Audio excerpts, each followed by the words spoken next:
பண்ணிடலாம். யாராவது ஒருத்தர் ப்ரேயர் பண்ணலாம்.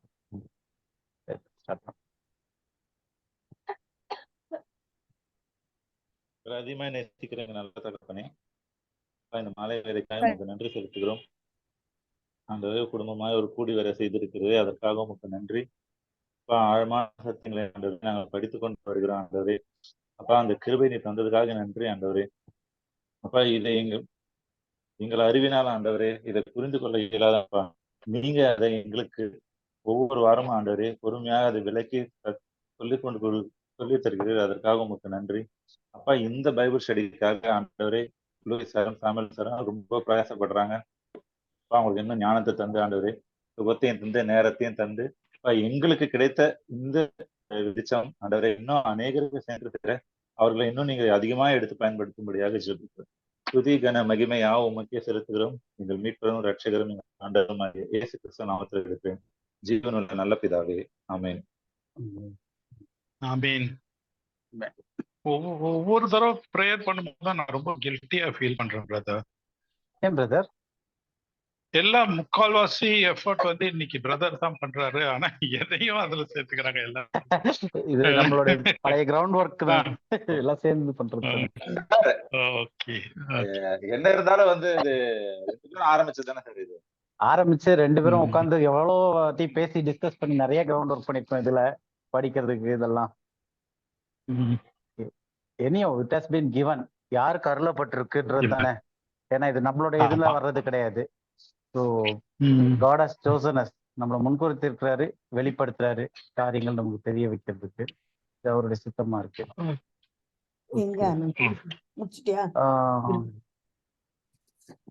சிஸ்டர் வெயிட்டிங் ரூம்ல தான். Okay, admit. இல்ல வெயிட்டிங் அதோ வெயிட்டிங் இல்ல ஜாயின் பண்ணியாச்சு. அதான் ஜாயின் பண்ணிட்டேன். இன்னைக்கு வந்து நம்ம லாஸ்ட் வீக் இது பண்ணதுல வந்து லாஸ்ட் வீக் நடத்த முடியல, ஈஸ்டர்ன்றனால விட்டாச்சு. அதுக்கு அடுத்த இதுல வந்து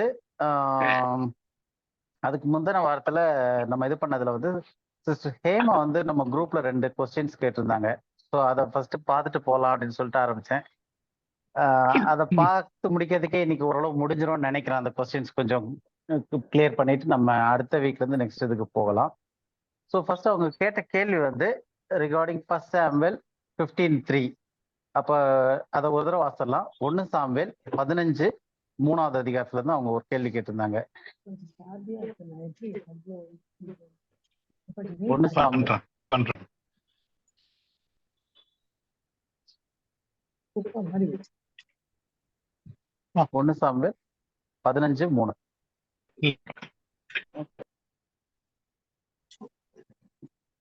கார்த்திகேயன் படிக்கிறீங்களா? இப்போதும் நீ போய் அமலேக்கை மடங்கடித்து அவனுக்கு உண்டான எல்லாவற்றையும் சங்கரித்து அவன் மேல் இரக்கம் வைக்காமல் புருஷரையும் ஸ்திரீகளையும் பிள்ளைகளையும் குழந்தைகளையும் மாடுகளையும் ஆடுகளையும் ஒட்டகங்களையும் கழுதைகளையும் கொன்று போட கடவாய் என்கிறார் என்று சொன்னான். ஓகே, இப்ப இந்த வசனத்துல இருந்து கேள்வி என்ன வந்தது அப்படின்னா, இப்போ எதுக்காக தேவன் வந்து எல்லாவற்றையும் கொள்ள சொல்றாரு அப்படின்னு பார்க்கும்போது ஒரு புரிதல் என்ன பார்த்தோம் அப்படின்னா, நோவாவின் வெள்ளத்திற்கு அப்புறமும் ராட்சதர்கள் இருந்தாங்க. அவர்களை இஸ்ரவேலை கொண்டு தேவன் அழித்து முடித்தார். ஒருத்தரையும் அப்படியே முடிச்சுட்டே வராங்க. ஒரு ட்ரைபா முடிச்சுட்டு வராங்க. அப்படி ஏனாக்கின் குமாரர்கள்லாம் இருந்தாங்க அப்படின்ட்டு, ரெஃபாயிம்ஸ் இருந்தாங்க அப்படின்னு சொல்லிட்டு போன லாஸ்ட் நம்ம பைபிள் ஸ்டடியில பார்த்துட்டு இருந்தோம். ஸோ அந்த அடிப்படையில நம்ம பார்த்துட்டு இருக்கும்போது இப்ப இந்த அமலேக்கியர் இதெல்லாம் சொல்லும் போது நம்ம என்ன பார்த்தோம் அப்படின்னா, இந்த ஹைபிரடைசேஷன் அப்படின்றது வந்து மனிதர்கள் மூலமா அதுக்கு அப்புறமும் இருந்தார்கள் ராட்சதர்கள்னு பார்த்தோம். ஆனா அதுக்கு நோவாவின் காலத்துக்கு முன்னாடி மிருகங்கள்லாம் கூட மேனிப்புலேஷன் ஆயிருக்கு.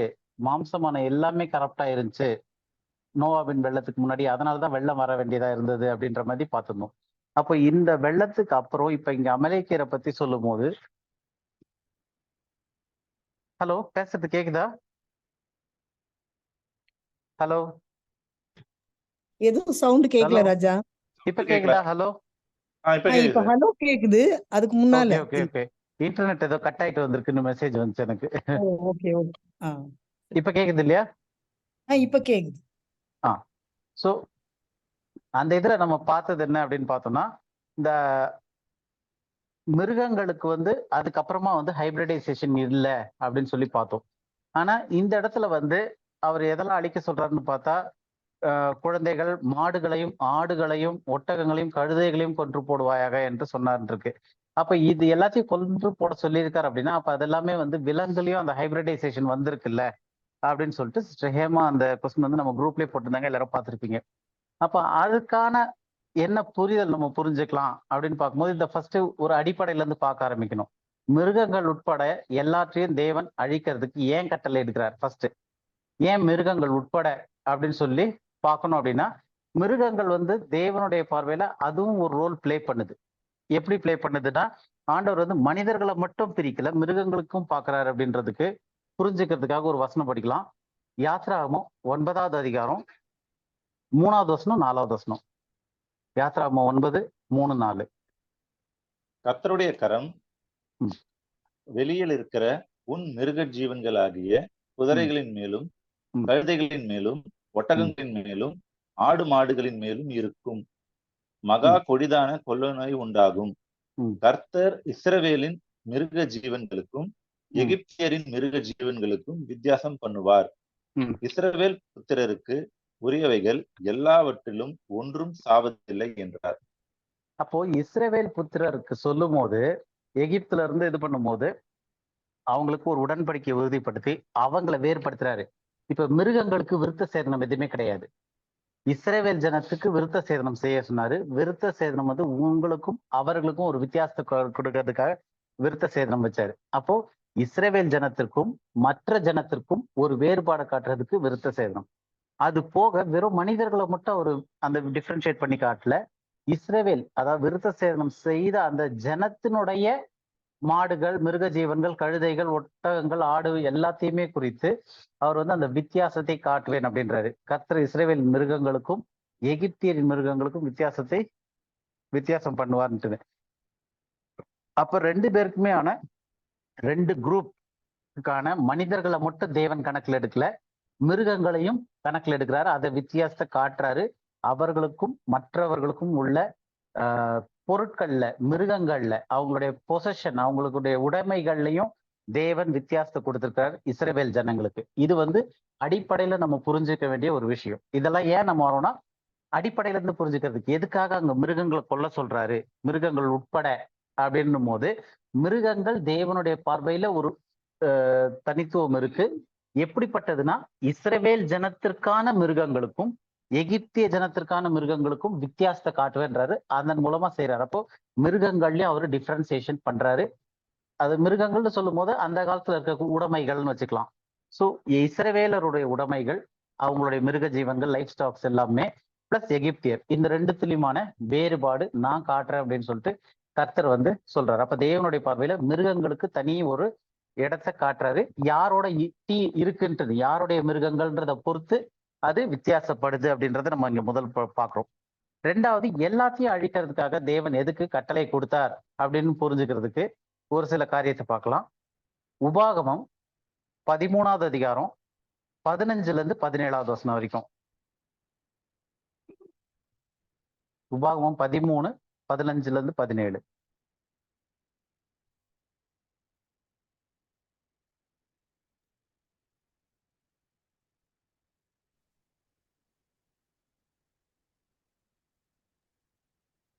கேக்குதா? ஹலோ.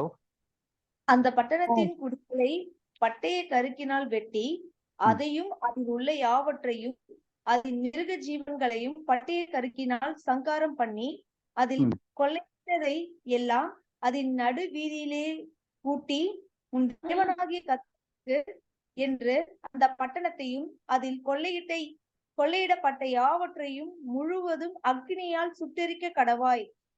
அது இனி கட்டப்படாமல் நித்திய மண்மேடா இருக்க கடவது. சபிக்கப்பட்ட பொருளின் ஒன்றும் உன் கையில் இருக்க வேண்டாம். நான் இன்று உனக்கு கற்பிக்கிற உன் தேவனாகிய கர்த்தரின் கற்பனைகளை எல்லாம் நீ கை கொண்டு உன் தேவனாகிய கர்த்தருடைய பார்வைக்கு செம்மையானதை செய்யும்படி அவர் சத்தத்திற்கு செவி கொடுப்பாயானால் சரி போதும், அப்படியே போயிட்டு இருக்கு, அப்படியே போகுது கண்டினியூஷன். அப்போ இந்த இடத்துலயும் வந்து நம்ம என்ன பார்க்கறோம் அப்படின்னா, தேவன் வந்து கட்டளையிடும் போது அந்த பட்டணத்தின் குடிகளை பட்டயக்கரத்துல வெட்டி அதுள்ள யாவற்றையும் அதன் மிருக ஜீவன்களையும் பட்டய கரைக்கினாலே சங்காரம் பண்ண சொல்றாரு. இது வந்து அமலேக்கியரை பத்தி இல்ல. அப்போ அவர் வந்து 7 ஆக்சுவலா வந்து நம்ம உபாகமம் 7வது அதிகாரத்துல பார்த்தோம் அப்படின்னா 7 விதமான ஜனங்களை டோட்டலா எடுக்க சொல்றாரு மொத்தமாவே. அது இஸ்ரவேலை ஒட்டி அந்த கானான் தேசத்தை ஒட்டி இருந்த கானான் தேசத்துக்குள்ள இருந்த அந்த ஜனங்களை எல்லாம் மொத்தமா அழிக்க சொல்றாரு. எதனால அப்படின்னு பார்த்தோம்னா சபிக்கு 17வது வசனத்துல சொல்றாரு. இது எல்லாம் முன்னாடி 15, 16ல எல்லாம் வந்து அந்த மிருக ஜீவன்கள் உட்பட எல்லாத்தையும் வந்து சங்காரம் பண்ண சொல்றாரு. கொள்ளையிட்டதுல இருந்து நடுவுல போட்டு எல்லாத்தையும் சுட்டு எரிச்சிடணும், ஒண்ணு கூட அதுல மிச்சம் வைக்க கூடாது, எல்லாத்தையும் சுட்டு எரிக்க கடவான்றாரு. 17வது வசனத்துல என்ன காரணம்? சபிக்கப்பட்ட பொருளில் ஒன்றும் உன் கையில் இருக்க வேண்டாம். ஏன் அது சபிக்கப்பட்ட பொருள் அப்படின்னு பார்த்தோம்னா அந்த இடம்தான் வந்து முக்கியமா இந்த மோலேக் அப்படின்ற கடவுளை பாகாலனுடைய இதனுடைய அந்நிய தெய்வமானியம் மோலேக்கு வந்து வணங்குற ஒரு விதம் இருந்துச்சு. அந்த இடத்துல அவர்களுடைய பலிபீடங்கள் இருந்துச்சு. அதன் மேல குழந்தைகளை வந்து அவங்க வந்து நரபலியா கொடுத்து கொடுத்து அதுக்கப்புறம் அந்த குழந்தைகளுடைய அந்த காரியங்கள்லாம் நடக்கும். தலையில இருந்து உடைக்க சொல்லுவாங்க, தலையை உடைச்சு அதை நெருப்புல எரிச்சு இந்த மாதிரி நிறைய விஷயங்கள் அவங்க செஞ்சிருக்கிறாங்க. ஸோ அப்படிப்பட்டதான அந்த காரியங்கள் மறுபடியும் உங்களுக்குள்ள வரக்கூடாது. அது வந்து சாபப்பட்ட ஒரு காரியம். அதனால சபிக்கப்பட்ட பொருளில் ஒன்றும் உங்கள் கையில் இருக்க வேண்டாம் அப்படின்னு சொல்லும் போது முக்கியமான விஷயம் வந்து அந்த சாபமான பொருள் எதுவுமே வந்து உங்க கையில வேண்டாம் அப்படின்றது. ஸோ முதல் விஷயம் எதுக்காக தேவன் வந்து எல்லாத்தையும் அழிக்க சொல்றார் அப்படின்னும் போது அந்த குறிப்பிட்ட இடத்துல இருந்த அந்த மோலேக் அப்படின்ற கடவுளை கும்பிட்டுக்கிட்டு இருந்தவங்க, அந்த பாகால வழிபட்டுக்கிட்டு இருந்தவங்க, அவங்களுடைய முறைமைகள், அதுக்காக பயன்படுத்தப்பட்ட காரியங்கள், அதுக்காக பலி செலுத்துறதுக்காக வச்சிருந்த காரியங்கள், இது எல்லாமே வந்து சபிக்கப்பட்ட பொருளா இருக்கு. அப்படிப்பட்ட சாபம் உள்ளது ஒன்றும் உங்க கைக்கு வர வேண்டாம் அப்படின்றது முதலாவது சொல்ற இது காரியமா சொல்றாரு. அடுத்த விஷயம் என்ன அப்படின்னு பார்க்கணும்னா உபாகமம் 20வது அதிகாரம் 16, 17, 18 3 வசனங்கள் பார்க்கலாம். உபாகமம் 20, 16, 17, 18. உன் தேவனாகிய கர்த்தர் உனக்கு சுதந்திரமாக கொடுக்கிற ஏத்தியர், எமோரியர், கானானியர், பெரிசியர், ஏவியர், எபூசியர் என்னும் ஜனங்களின் பட்டணங்களிலே மாத்திரம் சுவாசம் உள்ளதொன்றையும் உயிரோடே வைக்காமல் அவர்களை உன் தேவனாகிய கர்த்தர் உனக்கு கட்டளையிட்டபடியே சங்காரம் பண்ண கடவாய். அவர்கள் தங்கள் தேவர்களுக்கு செய்கிற தங்களுடைய சகல அருவருப்புகளின்படியே நீங்களும் செய்ய உங்களுக்கு கற்றுக்கொடாமலும் நீங்கள் உங்கள் தேவனாகிய கர்த்தருக்கு விரோதமாய் பாவம் செய்யாமலும் இருக்கும்படி இப்படி செய்ய வேண்டும். அப்ப இதுல தெளிவா காரணம் சொல்லியிருக்காரு. எதற்காக அவங்களெல்லாம் டோட்டலா சுவாசம் உள்ளதொன்றும் உயிரோடு வைக்காமல், அப்ப எல்லா மிருக ஜீவன்கள்ல இருந்து மனிதர்கள்ல இருந்து எல்லாரையும் டோட்டலா வைப் அவுட் பண்ண சொல்றாரு, நிர்மூலமாக்க சொல்றாரு. அதுக்கு யார் யாருன்னு சொல்லியாச்சு, எமோரியர், கானானியர், எபேசியர் மேல அந்த 16வது வசனத்துல வருது. சோ அந்த காரியங்கள்லாம் சொல்லி அவர்கள் உன் தேவனாகிய கர்த்தர் உனக்கு கட்டளையிட்டபடி சங்காரம் பண்ண கடவாய். அப்ப இந்த கட்டளை கொடுத்ததும் தேவன் தான்.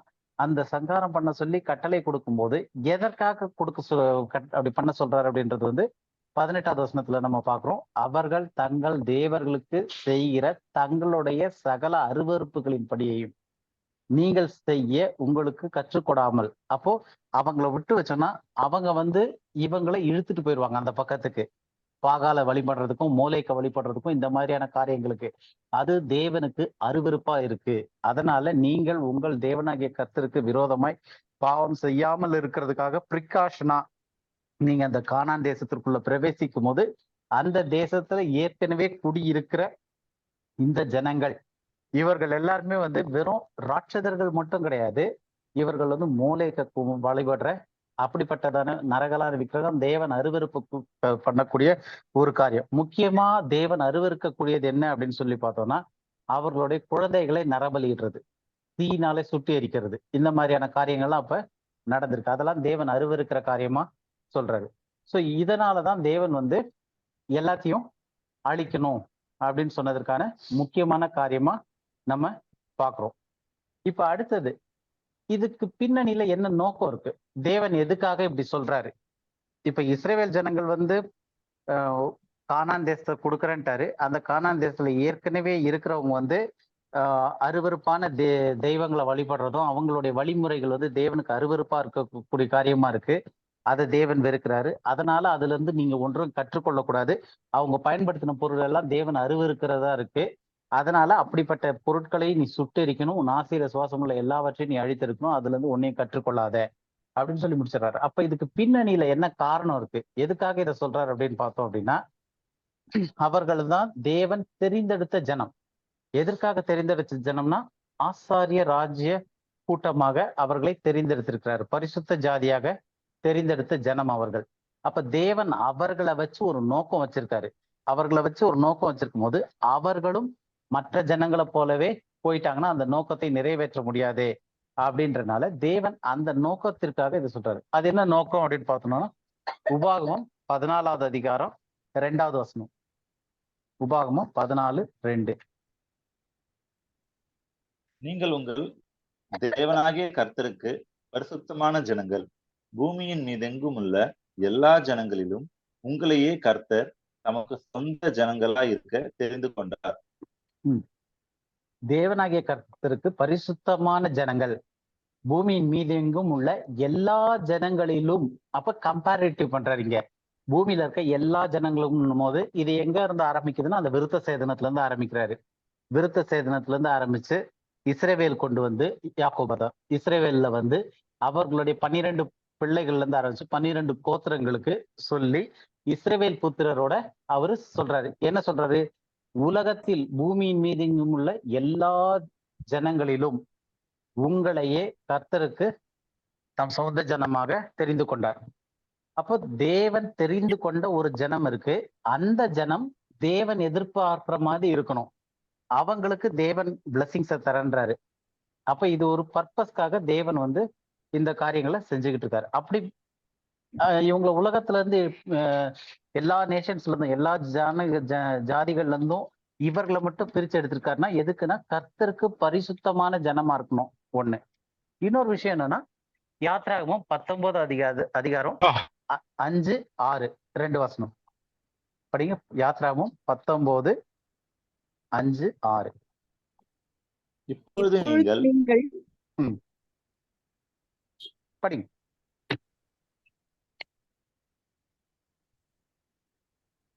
கார்த்திகை படிக்க சொல்லுங்க. கார்த்திகை படிங்க.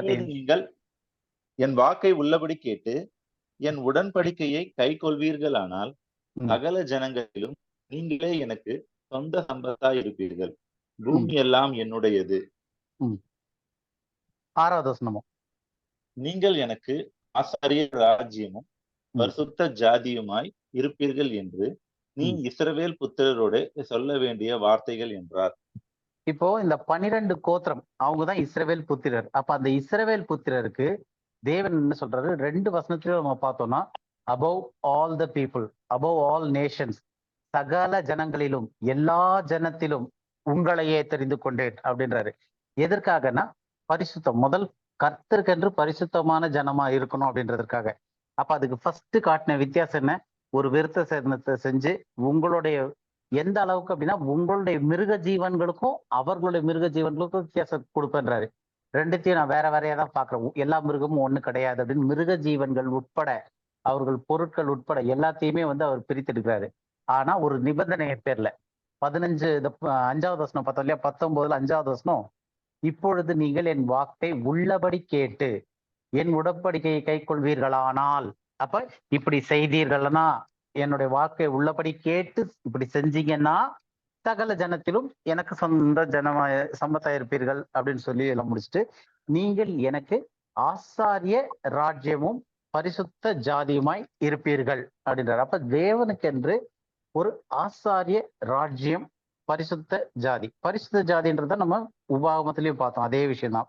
கர்த்தருக்கு பரிசுத்தமான ஜனங்கள் அப்படின்றதும் ஜாதின்றதும் ஒண்ணுதான். அது ஜனங்கள்ன்ற வார்த்தையை தான் ஜாதி மொழிபெயர்த்திருக்காங்க. அப்போ இந்த ஒரு 12 கோத்திரம் இஸ்ரவேல் புத்திரருக்கு சொல்லப்பட்ட அந்த ஒரு விஷயம். அப்ப இவங்க போயிட்டு மற்ற ஜனங்கள் அங்க ஏற்கனவே இருந்த அந்த கானானியர், எபூசியர் இவங்கெல்லாம் வந்து மூளைக்கும் பாகாலையும் வழிபட்டுக்கிட்டு இருந்த அந்த முறைமைகளை கற்றுக்கொள்ளவும் கூடாது. அதுல உள்ள அருவருப்பான காரியங்கள் இவங்க கையிலயும் இருக்கக்கூடாது. ஏன்னா காரணம் என்ன? இவர்கள் தேவனுக்கென்று பிரித்தெடுத்த ஜனங்கள். அப்ப இவங்க வந்து அவங்கள மாதிரி போயிட்டாங்கன்னா இவங்க வந்து ராஜரீக ஆசாரிய கூட்டமா இருக்கவும் முடியாது, தேவனுக்கு சொந்தமாக ஜனமும் இருக்க முடியாது. ஏன்னா வசனத்துல உள்ளபடி கேட்டு உடன்படிக்கையை கை கொள்வீர்களானால் இந்த ஜனத்துக்கு இப்படி எல்லாம் செய்வேன், எல்லா ஜனத்தையோட உங்களை வித்தியாசமா வைக்கிறேன்றாரு. அப்ப இதனுடைய பின்னணி பர்பஸ் என்ன? தேவனுடைய நோக்கம் என்னவா இருக்கு?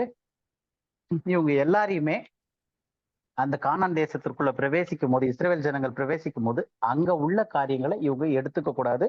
அங்க உள்ள மிருக ஜீவன்கள் இதெல்லாத்தையும் கற்றுக்கூடாது. ஏன்னா அவங்க வந்து க்ளோசர் சர்க்கிள்ல இருக்கிறாங்க. கானானுக்குள்ளேயும் கானானை சுற்றி இருக்கிற அந்த குறிப்பிட்ட இடத்துல இருக்கவங்கள வந்து அவங்க எல்லாரையுமே வந்து நாசியில சுவாசமுள்ள யாவற்றையும் அழிக்க சொல்றாரு. அதுக்கான பர்பஸ் வந்து இது. இப்ப வந்து நம்ம அமலேக்கியரை பத்தி தனியா கொஞ்சம் பார்த்துடலாம். ஸோ அமலேக்கியர் யாரு அப்படின்னு முதல்ல நம்ம தெரிஞ்சுக்கலாம். ஆதியாகமம் 36:12. ஆதியாகமம் 36:12. திம்னாள் ஏசாவின் குமாரனாகிய எலிப்பாசுக்கு மறுமனையாட்டியாய் இருந்து எலிப்பாசுக்கு அமலேக்கை பெற்றாள். இவர்களே ஏசாவின் மனைவியாகிய ஆதாளுடைய புத்திரர். சோ இப்ப இங்க வந்து திம்னாள் அப்படின்றது வந்து கான்குபைன் அப்படின்வாங்க, மறுமனையாட்டி. மனைவி கிடையாது, மறுமனையாட்டி. யாருக்கு? ஏசாவினுடைய குமாரனாகிய எலிப்பாசுக்கு. அப்ப எலிப்பாசுடைய மறுமனையாட்டிக்கு பிறந்ததுதான் அமலேக்கு அப்படின்றது. அப்ப அவனுடைய சந்ததியில வர்றவங்க தான் அமலேக்கியர்கள். முதல் விஷயம். ரெண்டாவது, இந்த அமலேக்கியர்கள் எந்த இடத்துல குடியிருக்கிறாங்க அப்படின்னு பாக்குறதுக்கு அவங்க யார் அப்படின்றது அடுத்து இன்னும் ஒரு லெவல் தெரிஞ்சுக்கணும். அப்படின்னா என்னாகமும் 13வது அதிகாரம் 28, 29.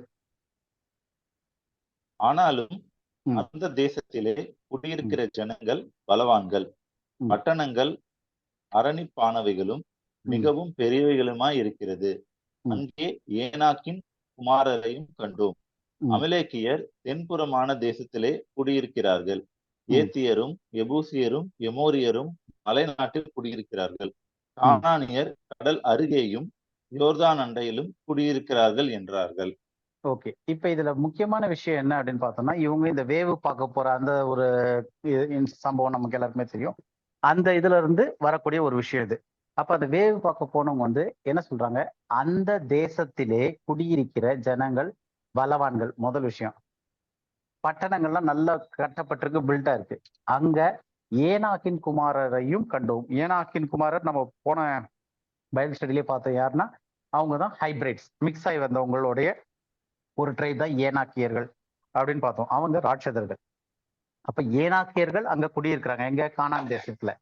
அதுல அந்த கானான் தேசத்துல ஏனாக்கியரோட சேர்ந்து யாரெல்லாம் குடியிருக்காங்கன்னு பார்த்தா, அமலேக்கியர் வந்து தென்புற இருக்கிறாங்க. ஏத்தியர், எபூசியர், எமோரியர் இவங்கெல்லாம் வந்து மலை நாட்டுல குடியிருக்காங்க. கானானியர் வந்து கடலோரத்துல, கடல் அருகே இருக்கிறாங்க அப்படின்னு சொல்லிட்டு. அப்ப இது எல்லாமே இந்த ட்ரைப்ஸ் எல்லாமே எதுல இருக்காங்க அப்படின்னா அந்த வேவு பார்த்த தேசமாகிய கானான் தேசத்துல. அப்போ கானான் தேசத்துல ராட்சதர்களும் இருக்கிறாங்க. அதே இடத்துல தென்புறத்துல அமலேக்கியர் இருக்காங்க. மீதி ட்ரைப் எல்லாம் வந்து மலை நாடுகள்ல இருக்காங்க. கானானியர் கடல் அருகே இருக்காங்க அப்படின்னு சொல்லிட்டு எல்லாருமே எங்க இருக்கிறாங்கன்னா அதே கானான் தேசத்துலதான் குடியிருக்கிறாங்க.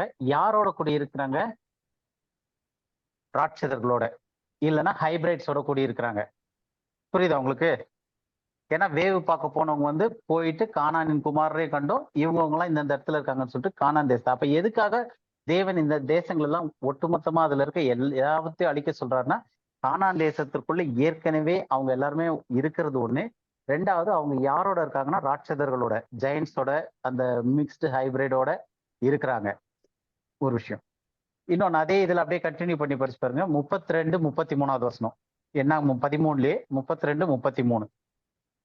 நாங்கள் போய் சுற்றி பார்த்து வந்து அந்த தேசம் தன் குடிகளை பட்சிக்கிற தேசம். நாங்கள் அதிலே கண்ட ஜனங்கள் எல்லோரும் மிகவும் பெரிய ஆட்கள்.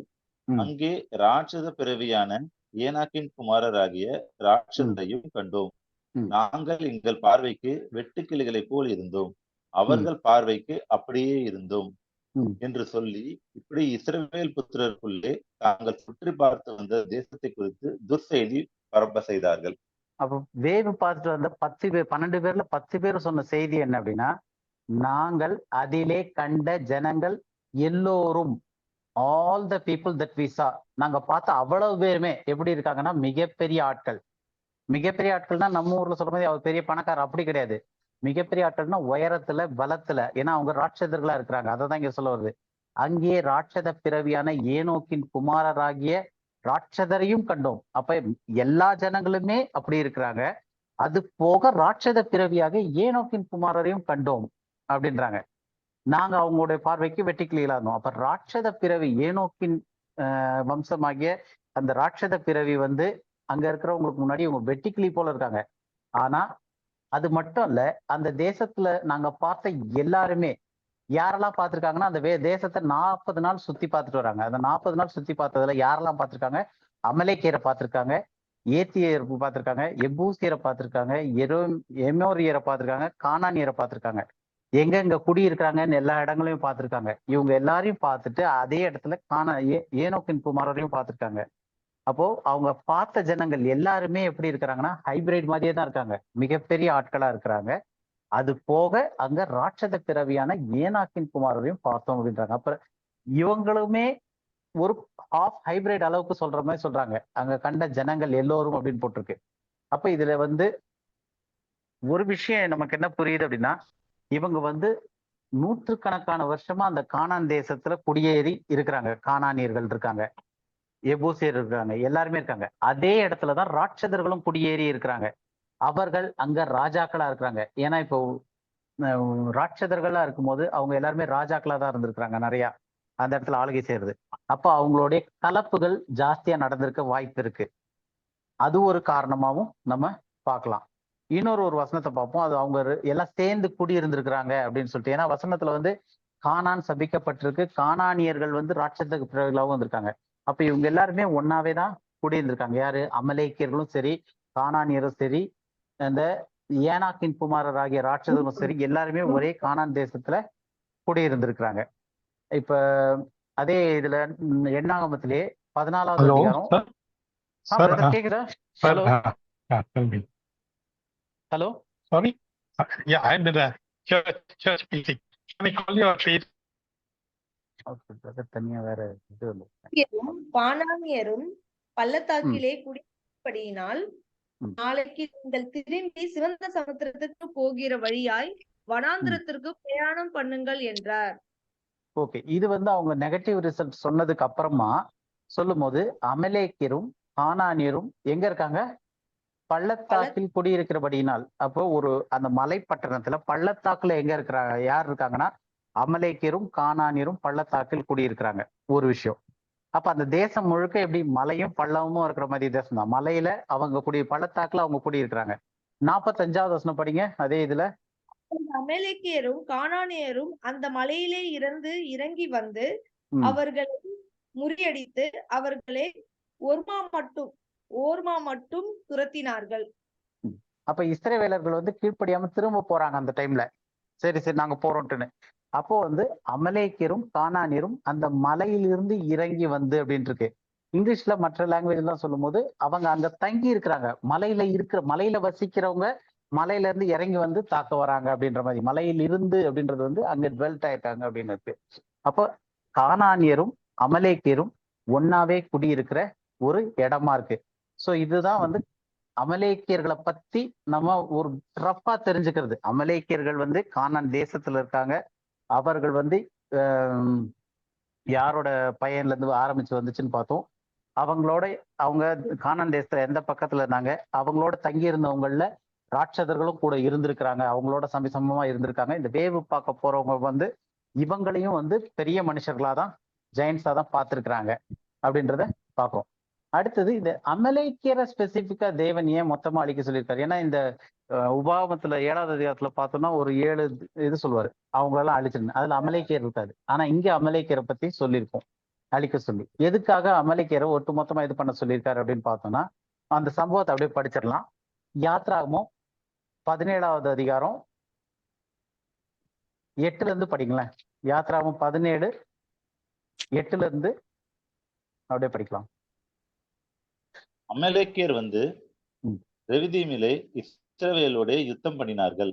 ம். அப்பொழுது மோசே யோசுவாவை நோக்கி, ம். நீ நமக்காக மனிதரை தெரிந்து கொண்டு புறப்பட்டு அமலேக்கோட யுத்தம் பண்ணு. நாளைக்கு நான் மலை உச்சியில் தேவனுடைய கோலை என் கையில் பிடித்துக் கொண்டு நிற்பேன் என்றான்.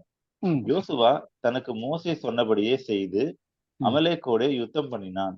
மோசேயும் ஆரோனும் ஊர் என்பவனும் மலை உச்சியில் ஏறினார்கள். ம். மோசே தன் கையை ஏறெடுத்திருக்கையில் இஸ்ரவேல் மேற்கொண்டார்கள். அவன் தன் கையை தாழ விடுகையில் அமலேக்கு மேற்கொண்டான். மோசேயின் கைகள் அசந்து போயிற்று. அப்பொழுது அவர்கள் ஒரு கல்லை கொண்டு வந்து அவன் கீழே வைத்தார்கள். அதன் மேல் உட்கார்ந்தான். ஆரோனும் ஊரும் ஒருவன் ஒரு பக்கத்திலும் ஒருவன் மறுபக்கத்திலும் இருந்து அவன் கைகளை தாங்கினார்கள். இவ்விதமாய் அவன் கைகள் சூரியன் அஸ்தமிக்கும் வரைக்கும் ஒரே நிலையாய் இருந்தது. யோசுவா போதும். இப்ப இதுல நம்ம பார்த்துக்கிட்டு இருக்கிறது என்னன்னா, அவங்க எகிப்துல இருந்து வெளியே வரும்போது அந்த ரெவிதீம் அப்படின்ற இடத்துக்கு வரும்போது அங்க வந்து இவங்க பலவீனமா இருக்கிறாங்க இஸ்ரவேல். அப்போ அமலேக்கியர் வந்து இவங்கள தாக்க வராங்க. ஸோ தாக்க வரும்போது இந்த இது படிச்ச மாதிரியே மோசே போய் மலையில நின்று கையை தூக்கி பிடிப்பாரு. அவர் கை ஓங்கி இருக்கும் போது இஸ்ரவேல் ஜெயிச்சது. கை தளரும் போது அமலேக்கியர் மேற்கொள்ள ஆரம்பிச்சாங்க. அப்புறம் அவங்க கைக்கு சப்போர்ட் கொடுத்து எல்லாம் பிடிச்சி நிறுத்தி வச்சிருந்தாங்க. இது வந்து எல்லாருக்குமே நமக்கு தெரிஞ்சது. இப்ப முக்கியமானது என்னன்னா 13ல இருந்து படிக்கிறோம், 13-16 வரைக்கும். யோசுவா அமலேக்கையும் அவன் ஜனங்களையும் பட்டய கருக்கினாலே முறியடித்தான். பின்பு கர்த்தர் மோசேயை நோக்கி, இதை நினைவு கூறும் பொருட்டு நீ ஒரு புஸ்தகத்தில் எழுதி யோசுவாவின் செவி கேட்கும்படி வாசி. அமலேக்கை வானத்தின் கீழெங்கும் இராதபடிக்கு நாசம் பண்ணுவேன் என்றார். மோசே ஒரு பலிபீடத்தை கட்டி அதற்கு யெகோவா நிசி என்று பெயரிட்டு, அமலேக்கின் கை கர்த்தருடைய சிங்காசனத்துக்கு விரோதமாய் இருந்தபடியால் தலைமுறை தோறும் அவனுக்கு விரோதமாய் கர்த்தரின் யுத்தம் நடக்கும் என்றான். ஓகே, இப்ப இந்த இது வந்து முடிஞ்சிருச்சு. இப்ப யோசுவா வந்து அமலேக்கை ஜெயிச்சிடறான், எல்லாரையும் கொல்றாங்க. பின்பு கர்த்தர் மோசையை நோக்கி இதை வந்து எழுதி நீ யோசுவாவின் செவி கேட்கும்படி வாசி அப்படின்னு சொல்லிட்டு என்னன்னு வாசிக்கிறாங்க, அமலேக்கை வானத்தின் கீழெங்கும் இராதபடி நாசம் பண்ணுவேன் என்றார். அந்த என்றார்ன்றது யார சொல்லுது? யார் நாசம் பண்ணுவேன்றாரு? தேவன், கர்த்தர் சொல்றாரு. கர்த்தர் வந்து அமலேக்கை வானத்தின் கீழ் இராதபடிக்கு நாசம் பண்ணுவேன் என்றார். மோசே ஒரு பலிபீடத்தை கட்டி அந்த இடத்துல அவர் சொன்ன உடனே மோசே அவர் பலிபீடத்தை கட்டி அங்க என்ன பேர் வைக்கிறாரு? யெகோவா நிசி என்று பெயரிட்டார். அதுக்கு அர்த்தம் வந்து யெகோவா இஸ் மை பேனர், அவர் தான் என்னுடைய பேனர் அப்படின்னு சொல்லிட்டு பேரு. அப்ப யெகோவா நிசின்னு நம்ம எப்பெல்லாம் வந்து அவரை யெகோவா நிசின்னு துதிக்கிறோமோ அதனுடைய அர்த்தமே என்ன அப்படின்னா, அந்த எந்த சூழ்நிலையில அந்த யெகோவா நிசின்ற பேர் பைபிள், ஏன்னா இந்த பேர் வந்து பைபிள் ஒரே தடவை தான் வருது, யெகோவா நிசின்ட்டுன்னு. அப்ப அந்த யெகோவா நிசின்னு நம்ம சொல்லும் போதே அது என்ன அப்படின்னு சொல்லும் போது, அமலேக்கை வானத்தின் கீழ் இராதபடிக்கு நாசம் பண்ணுவேன் என்று சொன்ன கர்த்தருக்கு அந்த சொன்ன இடத்துல ஒரு பலிபீடத்தை கட்டி இவர் தான் எங்க பேனர், இவர் சொன்னது, இவர் சொல்லிதான் நாங்க ஜெயிச்சிருக்கோம் அப்படின்னு சொல்லிட்டு அதற்கு யெகோவா நிசி என்று பெயரிட்டான். இப்ப அந்த யெகோவா நிசி எப்படி பேர் வச்சுன்னு தெரியுது இல்லையா? அமலேக்கை அழிக்கிறதுக்காக வந்த பேர் தான் யெகோவா நிசி. அழித்ததனுடைய அடையாளமா அதுக்கு ஒரு தேங்க்ஸ் கிவிங் அங்க ஒரு பலிபீடத்தை கட்டி அவர் சொல்றதுதான் யெகோவா நிசின்னு சொல்லிட்டு. அப்ப அது மட்டும் இல்ல, அங்க அழிச்சது மட்டும் இல்ல, இனி இருக்க போற அமலேக்கரையும் அழிக்க போறன்றதுக்கு அமலேக்கின் கை கர்த்தருடைய சிங்காசனத்துக்கு விரோதமா இருந்தபடியால், அது கர்த்தருடைய சிங்காசனத்துக்கு அவருடைய ஜனத்திற்கு விரோதமா இருந்தபடியால் தலைமுறை தோறும் அவனுக்கு விரோதமாய் கர்த்தரின் யுத்தம் நடக்கும் என்றான். அப்ப இதுல வந்து முக்கியமா பாக்குறோம் அப்படின்னா, அமலேக்கியர் வந்து இஸ்ரவேலோடு யுத்தம் பண்றாங்க. எங்க? அவங்க எகிப்துல இருந்து வரும்போது. அதுவும் எகிப்துல அவங்க அடிமைத்தனத்துல இருந்து வந்து கஷ்டப்பட்டு வெளியே வந்துட்டு இருக்கும்போது அவங்க மெலிந்து இருக்கிற டைம்ல அவங்க தாக்க வராங்க.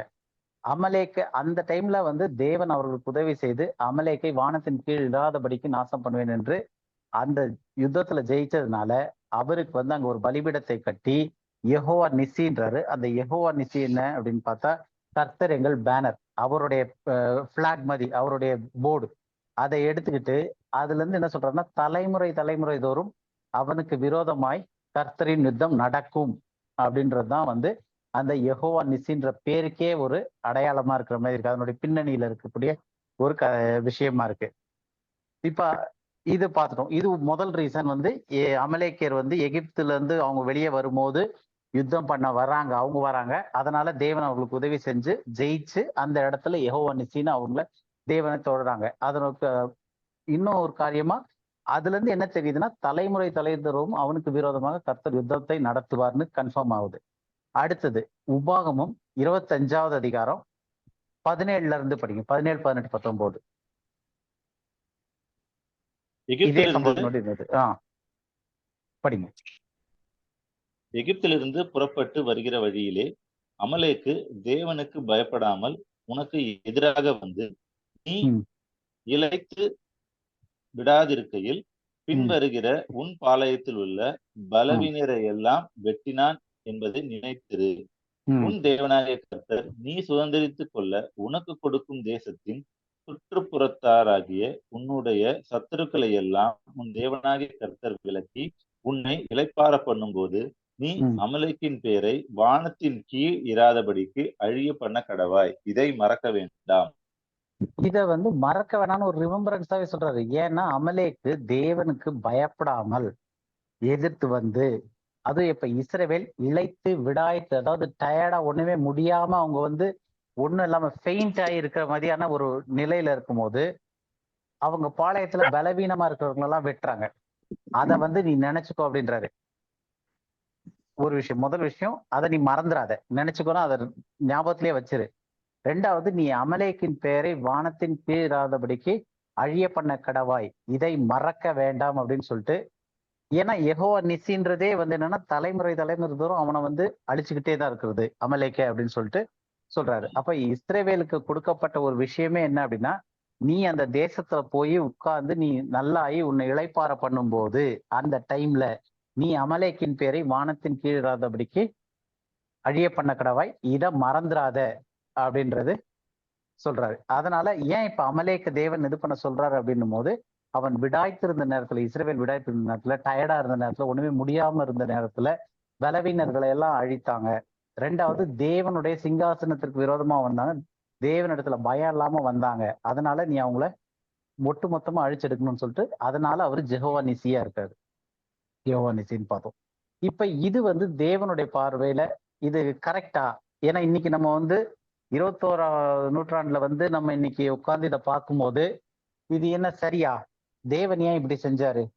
அவர்களையும் ரட்சித்திருக்கலாமே அப்படின்னு ஏகப்பட்ட கேள்வி வரும். ஆனா இதுக்கு பின்னணியில ஒரு காரியம் இருக்குது. செஞ்சது சரியா அப்படின்னு பார்த்தோம்னா, தேவன் வந்து இஸ்ரவேலோடு உடன்படிக்கையின் கீழும் நியாய பிரமாணத்தின் கீழும் செயல்பட்டு கொண்டிருக்காரு. எந்த அளவுக்கு அப்படின்னா, அவர்களுடைய மிருக ஜீவன்களுக்கும் மற்றவர்களுடைய மிருக ஜீவன்களுக்கும் வித்தியாசத்தை காட்டும் விதத்துல செய்யறாரு. என்னன்னா ஒரு பர்பஸ் இருக்கு. அவருடைய நோக்கம் ஒண்ணு இருந்துச்சு. இஸ்ரவேல் வந்து அவருக்கு பரிசுத்த ஜனமா இருக்கணும். அவர்கள் இதை கீழ்ப்படிந்து அவருக்கு பரிசுத்த ஜனமா இருக்கும்போது அவர்கள் வந்து அவர்களை ராஜாக்களும் ஆசிரியர்களும் ஆக்குவேன்னு சொல்லி வாக்கு பண்ணியிருக்காரு இஸ்ரவேல் புத்திரரோடு. அப்ப அந்த இஸ்ரவேல் புத்திரர்கள் அந்த ஸ்தானத்துல வரணும் அப்படின்னும் போது, ஏன்னா ரெண்டு விஷயம் இருக்கு, ராஜாக்களாகவும் ஆசாரியர்களாகவும் அப்படின்னும் போது, ராஜாக்கள் வந்து ஆளுகை செய்யறது, ஜனங்களை ஆள்றதுக்கு வைக்கிறதுக்கு, எல்லா ஜனங்களுக்கும் நீதியை நிலைநாட்டுறதுக்கு, எல்லாத்துக்குமே வந்து நம்ம இன்னொரு இதுல சொல்லணும்னா நியாயம் விசாரிக்கிறவர்கள், ஜட்ஜ் பண்ணுவாங்க அப்படின்றத ராஜாக்கள் அப்படின்றது. சோ இஸ்ரவேல் ஜனங்கள் உலகம் முழுவதற்கும் எல்லா தேசங்களுக்கும் அவர்கள் ராஜாக்களா இருப்பாங்க. ரெண்டாவது ஆசாரியர்களா இருப்பாங்க. ஆசாரியர்கள்ன்றது வந்து தேவனிடத்துல இருந்து பிளெஸிங்ஸை வாங்கி ஜனங்களுக்கு கொடுக்கறது தான் ஆசாரியனுடைய வேலை. அப்ப இஸ்ரவேலை வந்து தேவன் எதற்காக நியமிச்சு எடுத்துட்டு வர்றாருன்னா, இஸ்ரவேலின் மூலமாக தேவன் இந்த பூமி அனைத்தையும் ஆசீர்வதிக்கிறதுக்காக அவர்களை பரிசுத்த ஜனமாய் கொண்டு வர்றாரு. அப்ப அவர்களை வச்சு இந்த பூமியை ஆள்றதற்கும் அவர்கள் மூலமா இந்த பூமியை ஆசீர்வதிக்கிறதுக்காகவும் தேவன் வந்து தெரிந்து கொண்ட ஒரு பாத்திரம் தான் இஸ்ரவேல். அப்ப அந்த ஒரு பர்பஸ் நிகழ்த்தணும் அப்படின்றதுக்காக தேவன் வந்து எல்லாத்துலயும் வித்தியாசத்தை காட்டிக்கிட்டு இருக்காரு. இவங்க போய் அவங்க வழியிலே கெட்டு போய் விடக்கூடாது, அந்த அருவருப்புகள் இவங்களுக்குள்ளே வரக்கூடாதுன்றதுக்காக இந்த காரியத்தெல்லாம் செய்யறாரு. அப்ப தேவன் வந்து இஸ்ரவேல் கூட இப்படி பண்றாரு அப்படின்னா, அவர் நியாயப்பிரமாணத்திற்கு உட்பட்டு அந்த உடன்படிக்கைக்குட்பட்டு இஸ்ரவேலோடு டீல் பண்றாரு. உலக ஜனங்களையும் அந்த பார்வையில தான் டீல் பண்ணப்பட்டுக்கிட்டு இருக்கு. ஏன்னா அந்த காலகட்டம், அந்த டிஸ்பென்சேஷன் சொல்லுவோம் இல்லையா, இன்னைக்கு நம்ம கிருபையின் காலத்துல இருக்கோன்றோம். அதனால நம்ம கிருபையின் காலத்துல இருந்து அந்த காலத்தை பார்க்கும்போது நமக்கு வித்தியாசமா தெரியுது, நம்மளுக்கு புரிஞ்சுக்கிறதுக்கே கஷ்டமா இருக்கு. ஆனா அந்த காலத்துல தேவன் நியாயப்பிரமாணத்துக்கு உட்பட்டு கிரியை செய்யும் போது புறஜாதிகள் நாய்களுக்கு சமமா தான் இருக்கப்பட்டுச்சு.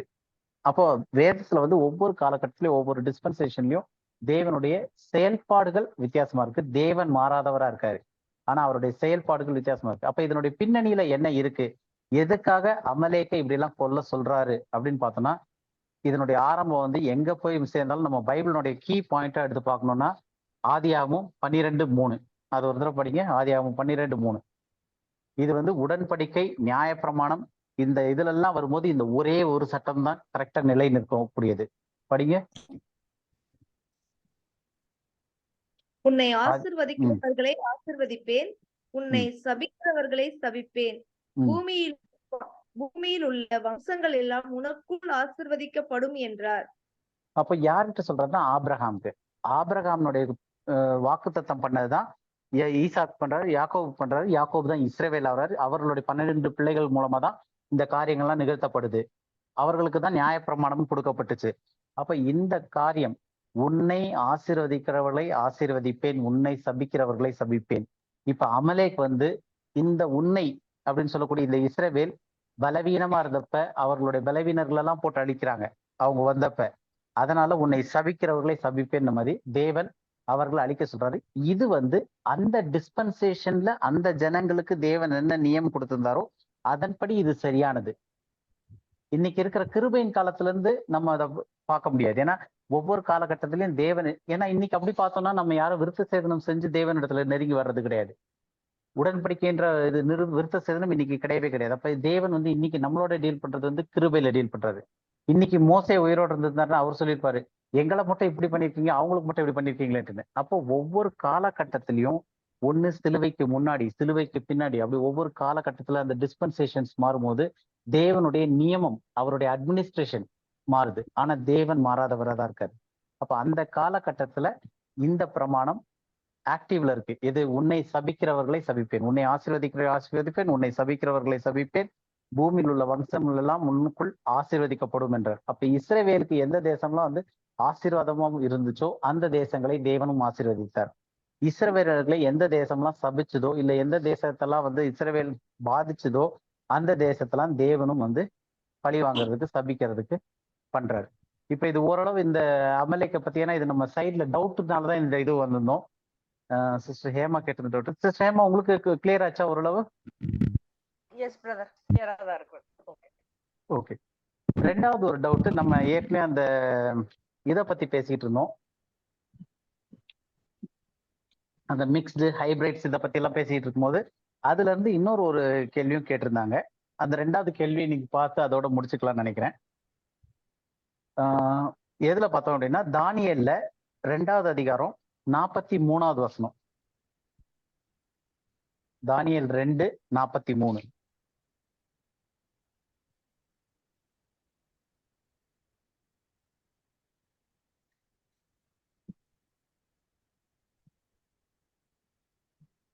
படிங்க யாராவது.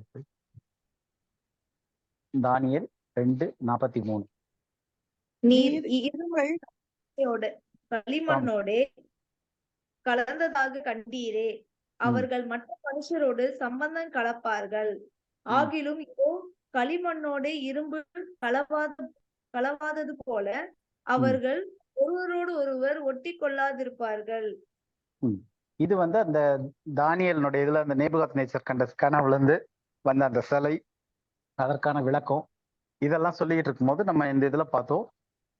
தமிழ்ல வந்து மொழிபெயர்ப்புல கொஞ்சம் தவறு இருக்கிறதுனால, அந்த மொழிபெயர்ப்பு சரியா இல்லாதனால அதனுடைய ஆழத்தை புரிஞ்சுக்க முடியல.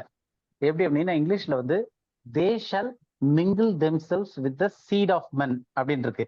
அவர்கள் தங்களை மனிதருடைய வித்தோடு கலப்பார்கள் அப்படின்னு சொல்லி போட்டிருக்கு. ஆனாலும் அது வந்து ஒட்டி கொள்ளாமல் கஷ்டமா இருக்கும். எப்படி இரும்பு களிமண்ணும் ஒன்னா இருக்காதோ அதே மாதிரி இதுவும் வந்து ஒன்னா இருக்காது அப்படின்னு சொல்லிட்டு. அப்ப மற்ற எல்லா மொழிபெயர்ப்புலையும் லிட்டரல் டிரான்ஸ்லேஷன் அவ்வளவுலயுமே என்ன போட்டிருக்கு அப்படின்னா அவர்கள் இல்ல அவைகள் எதா இருந்தாலும் இங்கிலீஷ்ல தே அப்படின்னா எதுனாலும் யூஸ் பண்ணலாம். அவர்கள்னே கூட வச்சுக்கலாமே. அவர்கள் மனிதர்களுடைய வித்தோடு கலப்பார்கள் அப்படின்னு இருக்கு. They shall mingle themselves with the seed of men. அப்படி பார்த்தோம்னா இங்க தமிழ்ல மொழிபெயர்ப்புல எப்படி ஆயிட்டு இருக்கு, அவர்கள் மற்ற மனிதரோடே அப்படின்னும் போது அப்ப அந்த அவர்களும் மனிதர்கள் மாதிரி ஆயிடுது. அவர்கள் மற்ற மனிதரோடே அப்படின்னு இருக்குல்ல, இந்த மற்ற அப்படின்ற வார்த்தை எந்த மொழிபெயர்ப்புலயும் கிடையாது. தமிழ்ல ஒரு வார்த்தையை கூட சேர்த்துட்டாங்க, எந்த ஒரு மேனுஸ்கிரிப்ட்லயும் எதுலையுமே கிடையாது. அப்ப அவர்கள் மனிதரோடே சம்பந்தம் கலப்பார்கள் அப்படின்றதான் அந்த வார்த்தை. மற்றன்ற வார்த்தை வந்து இதுல இல்லாத ஒரு விஷயம் சேர்க்கப்பட்டிருக்கு வார்த்தையில. அதனால வந்து இந்த அவர்கள் ஒரு குரூப் ஆஃப் மக்கள் மாதிரியும் அவங்க மற்ற மனுஷரோட சம்பந்தம் கலப்பார்கள் அப்படின்ற மாதிரியும் ஒரு அர்த்தத்துல வந்துருச்சு. ஆனா இது வந்து வெறும் அவர்கள் மனிதரோட வித்து. அப்ப இந்த இடத்துல சம்பந்தம் கலப்பார்கள்ன்றதும் வந்து அந்த அளவுக்கு சரியா புரிஞ்சுக்கிற மாதிரி இல்லை. மற்ற மொழிபெயர்ப்புல எல்லாம் வந்து சீட் ஆஃப் மென் இருக்கு, மனிதனுடைய வித்தோடு கலப்பார்கள் அப்படின்னு சொல்லிட்டு. அப்போ மனிதனோட வித்தோட கலப்பார்கள் அப்படின்னும் போது நிச்சயமா என்ன தெரியுதுன்னா, மனிதரோட வித்தே வந்து அந்த தேன்னு சொல்ல முடியாது, அவர்கள்ன்றது வந்து. ஏன்னா அவர்கள் யாரோட மிக்ஸ் பண்றாங்கன்னா மனிதரோட வித்தோட மிக்ஸ் பண்றாங்க அப்படின்னு சொல்லிட்டு வருது. அதனால இத வந்து நம்ம ஒரு ஹைபிரிடா இருக்கலாம் அப்படின்ற மாதிரி ஒரு புரிதல் வருது, சேர்க்கப்படுவாங்க அப்படின்னு சொல்லிட்டு. அப்ப சிஸ்டர் கேட்ட கேள்வி வந்து, அப்ப இந்த டிஎன்ஏ வந்து சேர்க்கறதுக்கோ இல்ல முயற்சி பண்றாங்க அப்படின்னா அது சேருமா, இல்ல அது சேர்க்கறதுக்கு முயற்சி பண்ணுவாங்க ஆனா சேராதா, இல்ல நோவாவின் டைம்ல இருந்த போதே ராட்சதர்கள் திரும்ப இருப்பாங்களா அப்படின்றதெல்லாம் சில கேள்விகள் கேட்டிருந்தாங்க. ஒரு 1/2 hour கடகடன்னு அதை பத்தி கொஞ்சம் பார்த்துடலாம். அது எப்படி நடக்கும் அப்படின்றது வந்து அது ஃபியூச்சர். இப்ப நோவா காலத்துல எப்படி நடந்துச்சுன்றதுக்கு வந்து நமக்கு வந்து வேதத்திலயும் இருக்கு, வேதத்திற்கு புறம்பா தள்ளுபடி ஆகமங்கள்ல நிறைய இருக்கு, நம்ம பார்த்து படிச்சுக்கலாம். இப்ப ஃபியூச்சர்ல நடக்கிறது வந்து சில தீர்க்க தரிசனங்களா எழுதப்பட்ட சில காரியங்கள் இருக்கு. அப்ப அதை வந்து நம்ம கரெக்டா இப்படிதான் நடக்க போகுது அப்படின்னு நம்ம சொல்ல முடியாது. ஆனா அதனுடைய சாத்தியக்கூறுகள் இல்ல பாசிபிலிட்டி எப்படி இருக்கும் அப்படின்றத வேதத்துல இருந்து நம்ம பார்க்கலாம். ஸோ அதனுடைய சாத்தியக்கூறுகள் அப்படின்னு சொல்லும் போது கடைசி காலத்துல குறித்து இதை பத்தி சொல்லியிருக்கு. கடைசி காலத்துல இந்த மாதிரி கலப்புகள் மிக்சிங் வரும் என் டைம்ஸ்ல அப்படின்னு சொல்லிட்டு. அந்த கலப்புகள்ல என்னெல்லாம் கலப்பு நமக்கு பைபிள்ல புரியுற மாதிரி இருக்கு அப்படின்னு சொல்லிட்டு ஃபர்ஸ்ட் அந்த மிக்சிங்கை பத்தி, எது கலக்குது அப்படின்னு சொல்லிட்டு. ஏன்னா நம்ம பார்த்தோம் நோவாவின் காலத்துல வந்து அதன் தன் தன் இனத்தின்படியே சேரணும்னு தான் தேவன் பிளஸ் பண்ணாரு. ஆனா அந்த இனம் மாறி மாறி வரும்போது வேற கலப்புகள் வர ஆரம்பிச்சது. அந்த மாதிரி இப்ப ஃபியூச்சர்லயும் அப்படிதான் இருக்க போகுதுன்னு பார்த்தோம். அன்னைக்கே நம்ம இதெல்லாம் பார்த்தோம், நோவாவின் நாட்கள் எப்படி இருந்துச்சோ மனுஷகுமாரனுடைய வரும் நாட்களும் அப்படியே இருக்கும் அப்படின்னு சொல்லிட்டு 2 இடத்துலயும் வருது, மத்தையிலே வருது, லூக்காலே வருது. அப்ப இந்த காரியம் வந்து நோவாவின் நாட்கள்ல இருக்கிறதுலயே முக்கியமான ஒரு விஷயம் என்ன அப்படின்னா இந்த ஹைபிரிடைசேஷன். அதனாலதான் தேவன் இந்த பூமியை ஜலத்துல அழிக்கிறாரு, நாசியில சுவாசம் உள்ள யாவும் அழிக்கிறதுக்காக ஜலப்பிரளயமே வருது. அப்ப இந்த ஒரு காரியம் வந்து மறுபடியும் ரிப்பீட் ஆகுமா அப்படின்னு பார்க்கும்போது அதுல என்னெல்லாம் வந்து அந்த மிக்சிங் இருக்கு அப்படின்றத நம்ம பார்க்கலாம். முதல் விஷயம் வெளிப்படுத்தல் 13வது அதிகாரம் 11, 12 இந்த 2 வசனம். இதெல்லாம் வந்து ஜஸ்ட் நம்ம ஒரு புரிஞ்சுக்கிறதுக்காக ஒரு அசம்ஷன் இதெல்லாம் ட்ரை பண்ணி பார்க்குறோம் என்னன்று வருதுன்ட்டுன்னு. படிங்க 13ல 11, 12. இருந்து எப்ப கண்டேன், அது ஒரு ஆட்டுக்குட்டிக்கு ஒப்பாக 2 கொம்புகள் உடையதாய் இருந்தது, வலு சர்ப்பத்தை போல பேசினது. அது முந்தின மிருகத்தின் அதிகாரம் முழுவதையும் அதன் முன்பாக நடத்திட்டு சாவுக்கு ஏதுவான காயம் ஆற சொஸ்தமடைந்த முந்தின மிருகத்தை பூமியிலும் அதன் குடிகளும் வணங்கும்படி செய்தது. ஓகே, இது வந்து கடைசியில அந்த அந்தி கிறிஸ்து வர அந்த டாபிக்ல இருக்கக்கூடிய ஒரு விஷயமா இருக்கு. அதுல பின்பு வேறொரு மிருகம் பூமியிலிருந்து எழும்ப கண்டேன், அது ஒரு ஆட்டுக்குட்டிக்கு ஒப்பாக இருந்துச்சு. அப்ப இங்க 2 மிருகத்தை போட்டிருக்கு. ஒண்ணு வந்து ஆட்டுக்குட்டியை போல ஒப்பாகனா ஆட்டுக்குட்டி கிடையாது, ஆட்டுக்குட்டிக்கு ஒப்பாக அதை போலவே இருந்துச்சு, 2 கொம்பு இருந்துச்சு. ஆனா எதை மாதிரி பேசுச்சு, வலு சர்ப்பத்தை போல.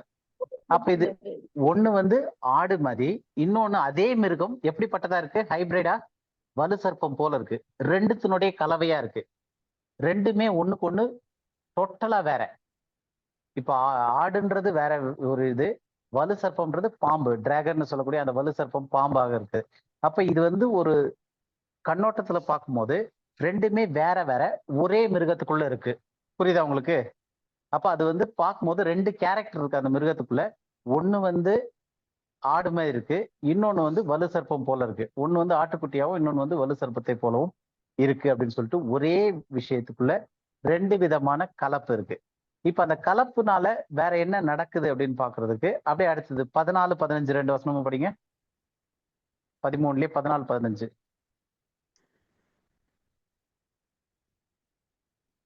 வெளிப்படுத்தின 13லயே 14, 15.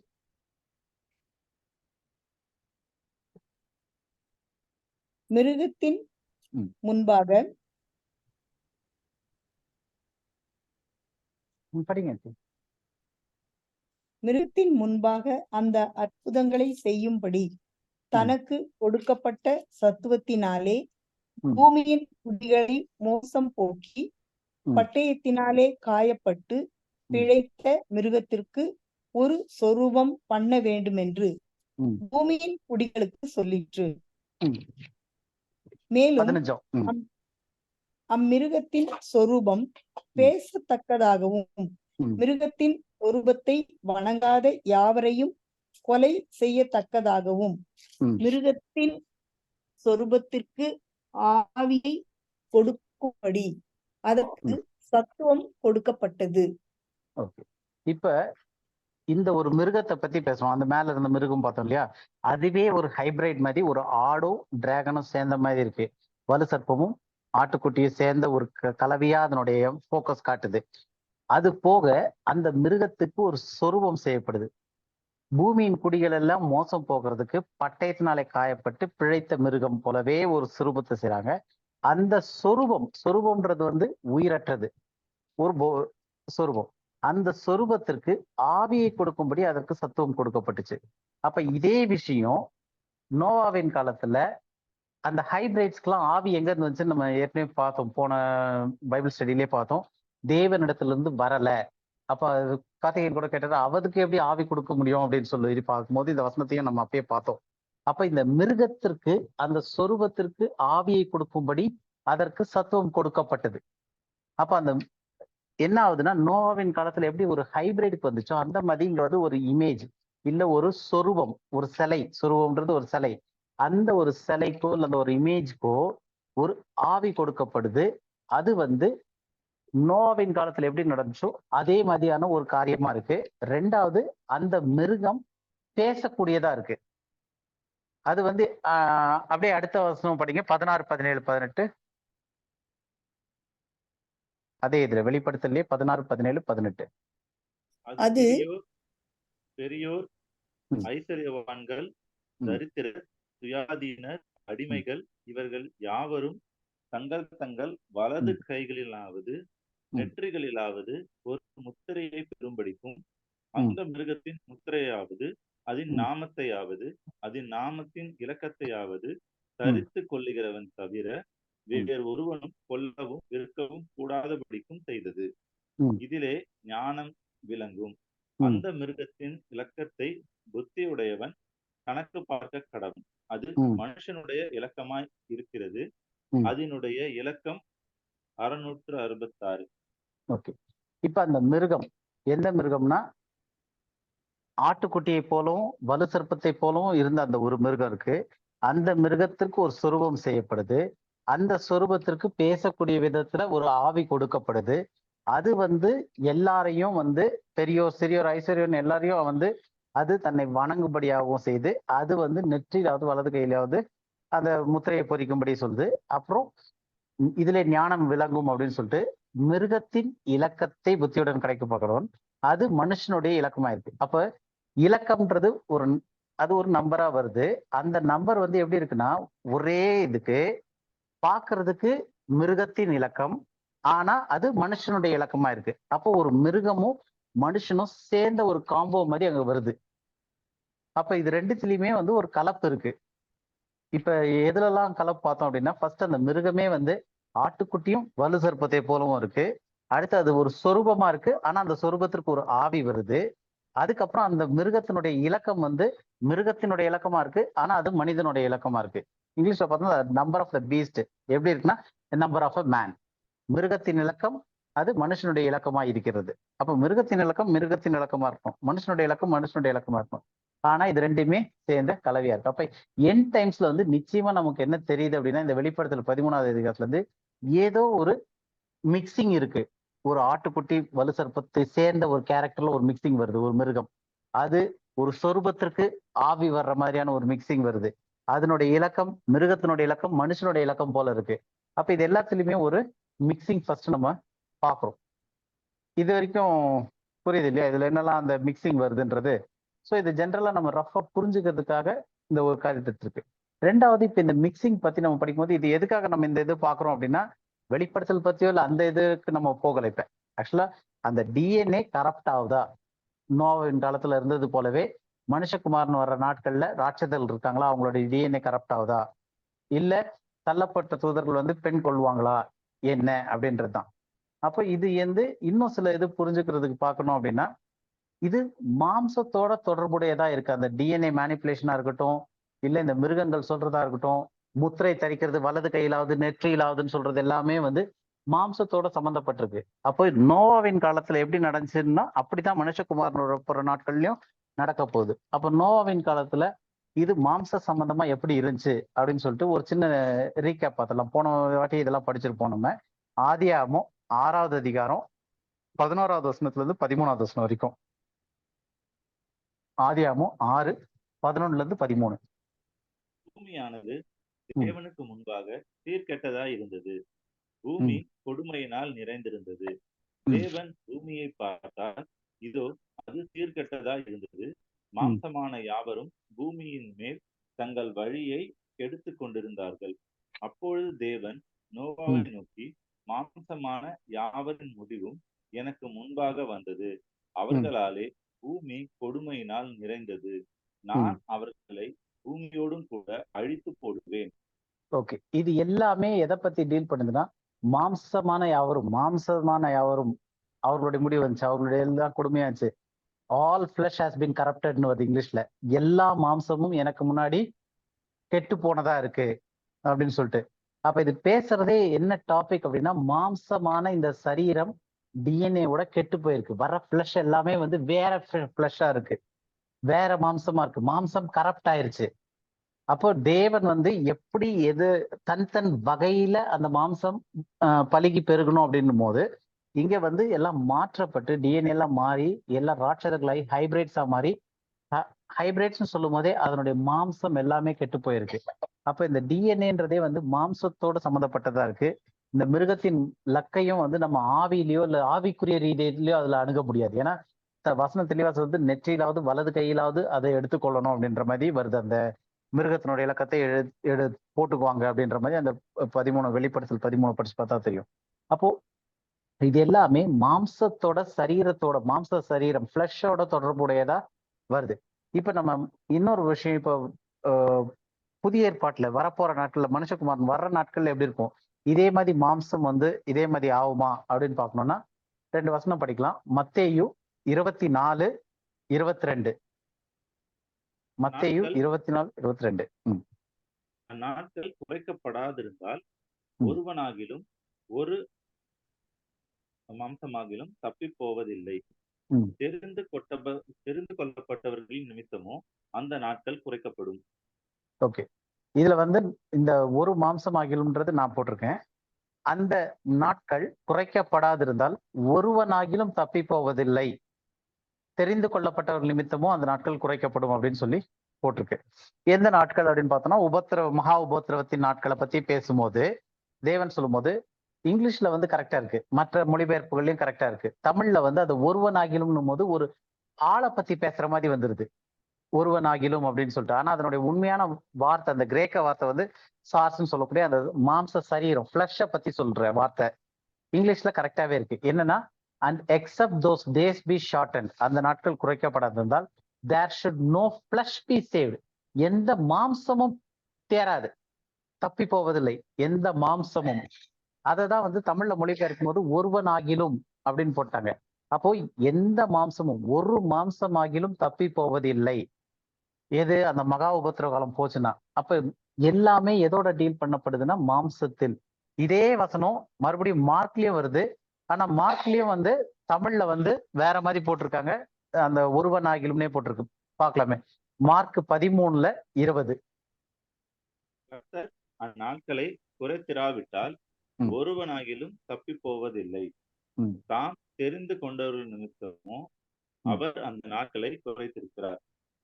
அப்ப கர்த்தர் அந்த நாட்களை குறைத்திராவிட்டால், அப்ப நிச்சயமா தேவன் வந்து அந்த மகா உபத்திரவ நாட்கள் குறைக்கிறாருன்றது தெரியுது வசனத்துல இருந்து.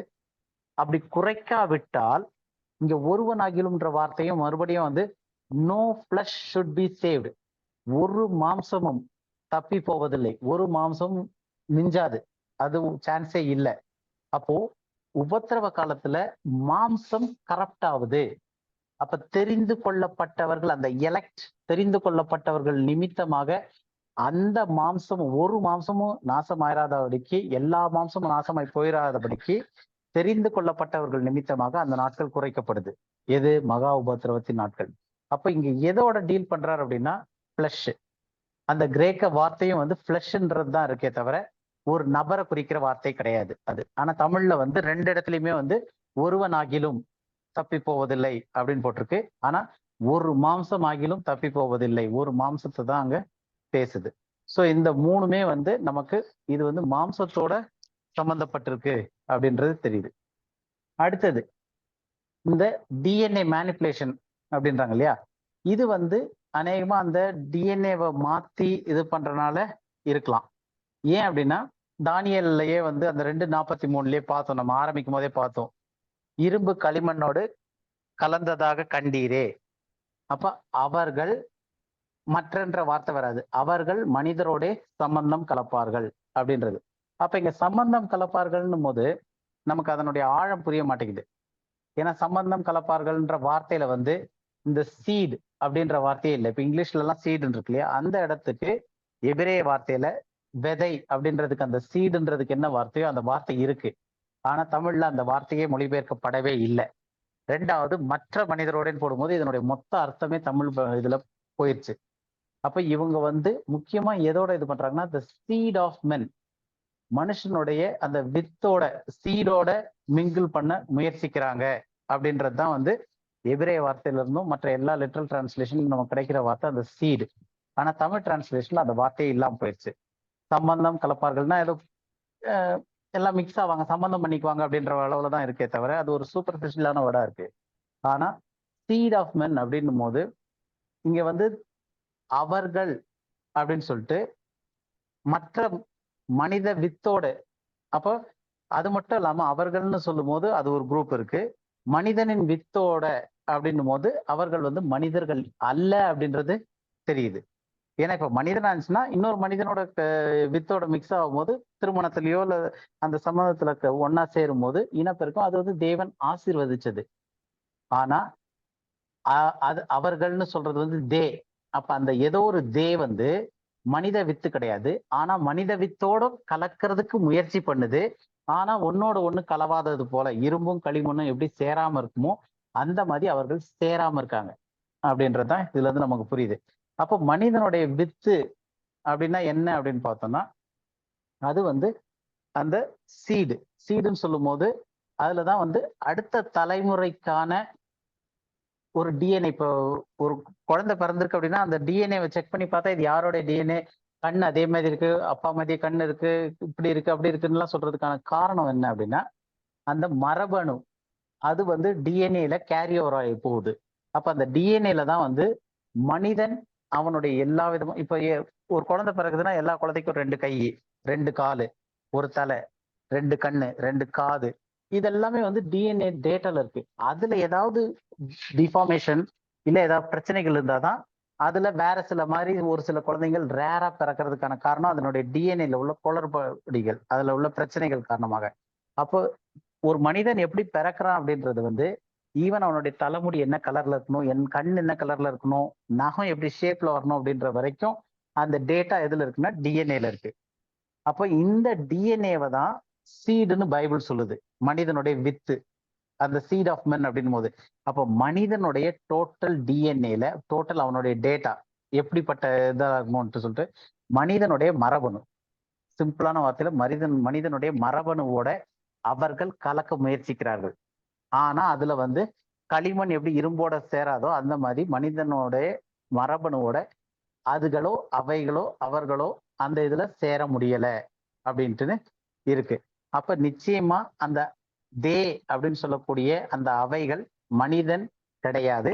ஆனா மனிதனுடைய ஜெனட்டிக்கோட அதுகள் சேர முயற்சிக்குது அப்படின்றது வரைக்கும் நமக்கு கிளியரா புரியுது. இது சேர முயற்சிக்கிறதுனால அது வந்து மனிதர்கள் இல்ல அப்படின்றது தெரியுது. ஏன்னா மனிதனோடைய டிஎன்ஏவோட சேர முயற்சிக்குது அப்படின்னு சொல்லிட்டு. அப்போ நோவாவின் நாட்கள்ல நடந்த மாதிரியே தள்ளப்பட்ட தூதர்கள் வந்து மறுபடியும் பெண்கள் கொண்டு அப்படி அவங்க இனப்பெருக்கம் செஞ்சு மறுபடியும் ராட்சதர்கள் வருவாங்களா அப்படின்னு பார்த்தோம் அப்படின்னா, நோவாவின் காலத்துல ஒரு தள்ளுபடி ஆகமத்துல இருந்து மற்ற புக்ஸ்ல இருந்து நம்ம படிச்சு தெரியும் போது இந்த தள்ளப்பட்ட தூதர்கள் மனுஷ குமாரத்திகளை கண்டு பெண் கொண்டு அந்த காரியங்கள் நிறைவேறினது ஏறக்குறைய சுமாரா 1000 சில்லற வருஷம் போயிருக்கு அப்படின்னு கணக்கு பண்ண முடியுது. அது இப்ப அந்த ஸ்டடி போனோம்னா ரொம்ப ஜாஸ்தியா போயிடும். ஏன்னா ஜேரட் அப்படின்றவனுடைய நாட்கள்ல வந்து வந்தாங்கன்னு இருக்கு. அதுக்கும் நோவாவின் வெள்ளத்துக்கும் 1000 வருஷம் கேப் இருக்கு. அப்ப அந்த 1000 வருஷத்துல மாம்சமான யாவும் உலகம் ஃபுல்லா இருந்தவங்களுடைய எல்லா டிஎன்ஏவும் கரெக்டா இருக்கு. ஏன்னா இன்னைக்கு உள்ள ஜனத்தொகையில கம்பேர் பண்ணும்போது இதை விட பல மடங்கு ஜாஸ்தியான ஜனத்தொகை நோவாவின் வெள்ளத்து டைம்ல இருந்திருக்கு. ஏன் அப்படின்னா அன்னைக்கு வந்து ஆயுசு நாட்கள் வந்து எல்லாருக்குமே வந்து 900 800 சில்லற 900 தான் மேக்சிமம் லைனே இருந்திருக்கு ஏனோக்க தவிர. அப்போ மீதி பேருக்கு எல்லாருக்குமே வந்து இவ்வளோ லீனேஜ் ஆஃப் டைம் இருக்கும்போது அவங்களுக்கு வந்து அவங்க சந்ததி பழுகி பெருகிறதுன்றதுக்கு வந்து ஏகப்பட்ட வாய்ப்புகள் இருக்கு, நிறைய டைம் இருக்கு. இன்னைக்கு வந்து மனுஷனுடைய ஆயுசு நாட்களே வந்து 60 70ன்னு போய்கிட்டு இருக்கு, 80 மிகுதியினால. ஸோ அந்த மாதிரி இருக்கிறதுலயே வந்து இன்னைக்குதான் வந்து ஒரு குழந்தை 2 குழந்தைன்ற ஸ்டேஜ் போயிட்டு இருக்கும்போது அன்னைக்கெல்லாம் வந்து பாப்புலேஷன் வந்து ரொம்ப தான் இருந்துச்சு. அப்போ 1000 சில்லற வருஷங்கள் மனிதனுடைய டிஎன்ஏவோட தள்ளப்பட்ட தூதர்கள் மேனிப்புலேட் பண்ணி அதனால ராட்சதர்கள் வந்து அவங்களுக்கு 1000 வருஷத்துக்கிட்டதான காலகட்டம் இருந்துச்சு. ஆனா இன்னைக்கு வந்து அப்படி வந்து திருமணத்தின் மூலமாலாம் கலப்பினங்கள் வந்து அந்த உருவாகி ஹைபிரிட்ஸ் வரணுமா அப்படின்னு பார்த்தோம்னா அது ரொம்ப கம்மி. ஏன்னா நம்ம பார்க்குற டைம் வந்து ரொம்ப ஷார்ட் டைம்.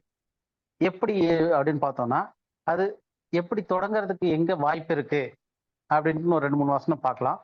எந்த இடத்துல அந்த இது தொடங்குறதுக்கான வாய்ப்பு இருக்கு அப்படின்னு சொல்லிட்டு. ஸோ ஃபர்ஸ்ட் இது வந்து கடைசி காலத்தோட சம்பந்தப்பட்டிருக்கு. இயேசு கிறிஸ்து வர்ற நாட்கள்ல மனுஷகுமாரன் வர்ற நாட்கள்ல நோவாவின் நாட்கள் எப்படி இருந்துச்சோ அப்படியே மனுஷகுமாரன் வரும் நாட்கள்லயும் இருக்கும் அப்படின்ட்டு இருக்கு. ஸோ அந்த தான் வந்து கான்டெக்ட் செட் பண்ணுது. அப்ப இது எங்க இருந்து அந்த டைம் பீரியட் பைபிள்ல ஒரு கடைசி காலம் அப்படின்னு எங்க நம்ம செட் பண்ணணும். இன்னைக்கு வந்து ஒவ்வொரு டிவி சேனல் நியூஸ் எல்லாத்தையும் பார்த்துட்டு கடைசி காலம் இதுதான் கடைசி காலம் இந்த நியூஸ் வந்துச்சுன்னு சொல்லி பார்த்துக்கிட்டே இருந்தாலும் அது எதுவுமே பிப்ளிக்கல் கிடையாது. பிப்ளிக்கல் கிடையாதுன்னா பைபிள்ல இதுதான் பாயிண்ட் அப்படின்னு எங்கேயுமே சொல்லலை. இதெல்லாம் ஒரு இது பார்க்க இதுதானோ இது அதுதானோன்று ஒன்று சொல்லிட்டே இருக்காங்க. இதே இப்ப வேர்ல்டு வார் 1 ஆரம்பிச்சதுல இருந்து உலக மகா யுத்தம் முதல் வேர்ல்டு வார் வந்தோடனே இதுதான் முடிஞ்சிருச்சு அப்படின்னாங்க. அடுத்தது இதுக்கு முன்னாடி AD 70 ஆரம்பிச்சாங்க. AD 70 எருசலேமை சுற்றி அந்த தேவாலயம் எல்லாம் இடிக்கப்பட்டு தீத்துராயன் காலத்துல எல்லாம் முடிக்கப்பட்ட உடனே இஸ்ரவேல் வந்து சிதறடிக்கப்பட்டு ஃபுல்லா வெளியெல்லாம் போக ஆரம்பிச்ச பிறகு அவ்வளவுதான் இது முடிஞ்சிருச்சு அப்படின்னு சொல்லிட்டு இனி 1000 வருஷ அரசாட்சி ஆரம்பிச்சதுன்னு சொல்லிட்டு ரொம்ப காலம் அப்படி நினைச்சிட்டு இருந்தாங்க. திடீர்னு பார்த்தா வேர்ல்டு வார் 1 வந்துருச்சு. அப்போ ஐயோ இல்ல 1000 வருஷ அரசாட்சியில இதுதான் கடைசி காலம்னாங்க. அப்புறம் ஸ்பானிஷ் ஃப்ளூ வந்துச்சு, இது வந்துச்சு, ஒவ்வொன்றுத்தையும் வேர்ல்டு வார் 2 வந்துச்சு. இப்போ ஒவ்வொரு சம்பவத்திலையும் இதுதான் கடைசி காலம், இதுதான் கடைசி காலம், இதுதான் பைபிள்ல சொல்லி இருக்கிறதுக்கு அர்த்தம் இதுதான் அப்படின்னு மாத்தி வந்துட்டே இருக்கு. ஆனா ஸ்பெசிபிக்கா நம்ம பார்க்கணும் அப்படின்னா வேதத்துல சில காரியங்கள் இருக்கு, அதுதான் வந்து எண்ட் டைமை மார்க் பண்றது பைபிள் படி. அப்ப அந்த இதுல முக்கியமான ஒரு வசனம் என்னன்னா மத்தேயு 24:15. மத்தேயு 24:15. மேலும் பாழாக்குகிற அருவருப்பை குறித்து தானியேல் தீர்க்கதரிசி சொல்லி இருக்கிறானே, வாசிக்கிறவன் சிந்திக்க கடவுள். நீங்கள் அதை பரிசுத்த ஸ்தலத்தில் நிற்க காணும் போது. அப்போ தேவன் வந்து மகா உபத்திரவ காலம், யாக்கோபுக்கு இக்கட்டு காலம் அப்படின்னு சொல்றது அதுதான் வந்து இந்த கிருபையின் காலம் முடிஞ்சதுக்கு அப்புறம் மறுபடியும் அந்த தீர்க்க தரிசனத்தின் அடிப்படையில அந்த ட்ரிகரிங் பாயிண்ட் அது எப்ப வரப்போகுது அப்படின்னு சொன்னா இயேசு கிறிஸ்து சொல்ற ஒரு பாயிண்ட் அவுட் மார்க்கர். அதான் நம்ம இந்த ஒரு இதெல்லாம் வைக்கும்போது பின் போர்டுன்னு போட்டு சொல்லுவாங்க இல்லையா, அந்த போர்டில் ஒரு பின் போட்டு அதுல இருந்து டேக் பண்ணி இதுல இருந்து ஓகே இந்த பக்கம் போலாம் இப்படி போலான்ட்டு பாக்குற மாதிரி ஒரு மார்க்கர் மாதிரி இது இந்த வசனம். அப்போ பாழாக்கும் மறுவரப்பை குறித்து தானியேல் தீர்க்கதரிசி சொல்லியிருக்கிறானே. அப்ப தானியேல் தீர்க்கதரிசி சொன்னது வந்து நம்ம இப்ப அதுக்கு போவேன்னா 9வது அதிகாரத்துல 24ல இருந்து 27 வரைக்கும் இருக்கு. எப்படி இப்படி வருதோ என்னென்னு கடைசி காலத்துக்கான இது.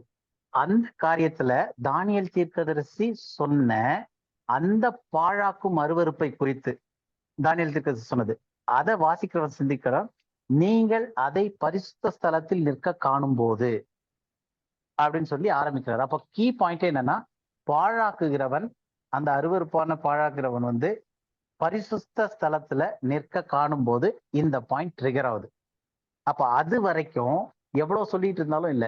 ஈவன் தேவாலயமே தேவாலயம் கட்டுறதே ஒரு அடையாளம்ன்றாங்க. இருக்கு, தேவாலயம் கட்டப்படணும், எல்லா இது செய்யணும், அதுக்கு முன்னாடி நிறைய காரியங்கள் நடக்கும், எல்லாமே முடிஞ்சு தேவாலயம் கட்டப்பட்டா கூட அது பாயிண்ட் கிடையாது. தேவாலயம் கட்டி 10 வருஷம் போகலாம், 20 வருஷம் கூட போகலாம், அது நமக்கு பிரச்சனை கிடையாது. தேவாலயம் கட்டுறது பாயிண்ட் கிடையாது. தேவனதை சொல்ல அந்த பரிசுத்த ஸ்தலத்துல பாழாக்கும் மறுவரைப்பை குறித்து தானியேல் தீர்க்கதரிசி சொன்னானே, அவன் வந்து நிற்கும் போது அதை நீங்க காணும் போது அது டைம். எதுக்கு? உபத்திரவம், மகா உபத்திரவம் வர்றதுக்கு. 21வது வசனம் படிங்க அதுலயே. ஏனெனில் உலகம் உண்டானது முதல் இதுவரைக்கும் சம்பவித்திராததும் இனிமேலும் சம்பவியாததுமான மிகுந்த உபத்திரவம் அப்பொழுது உண்டாயிருக்கும். அப்போ அந்த பாயிண்ட தேவன் என்ன சொல்றாரு அப்படின்னா, அதுதான் மிகுந்த உபத்திரவம், த கிரேட் ட்ரிபுலேஷன், மகா உபத்திரவ காலம்ன்றாங்க இல்லையா. அப்போ உபத்திரவ காலம்னு ஒண்ணு சொல்றாங்க, மகா உபத்திரவ காலம்னு சொல்றாங்க. யாக்கோபுக்கு இக்கட்டு காலம் 7 வருஷம் அப்படின்றாங்க. இந்த டாபிக் எல்லாம் நம்ம இப்ப போக வேண்டாம், ஏன்னா நம்ம அதை வந்து ரைட் டிவிஷன் ஸ்டடியில இன்னும் நிறைய படிப்போம். அப்போ இந்த 7 வருஷம் எங்க இருந்து வந்துச்சு அப்படின்னு பார்ப்போம். அப்போ இந்த 7 வருஷம் எதனால வந்துச்சுன்னு பார்ப்போம். அது அப்படியே இருக்கட்டும்.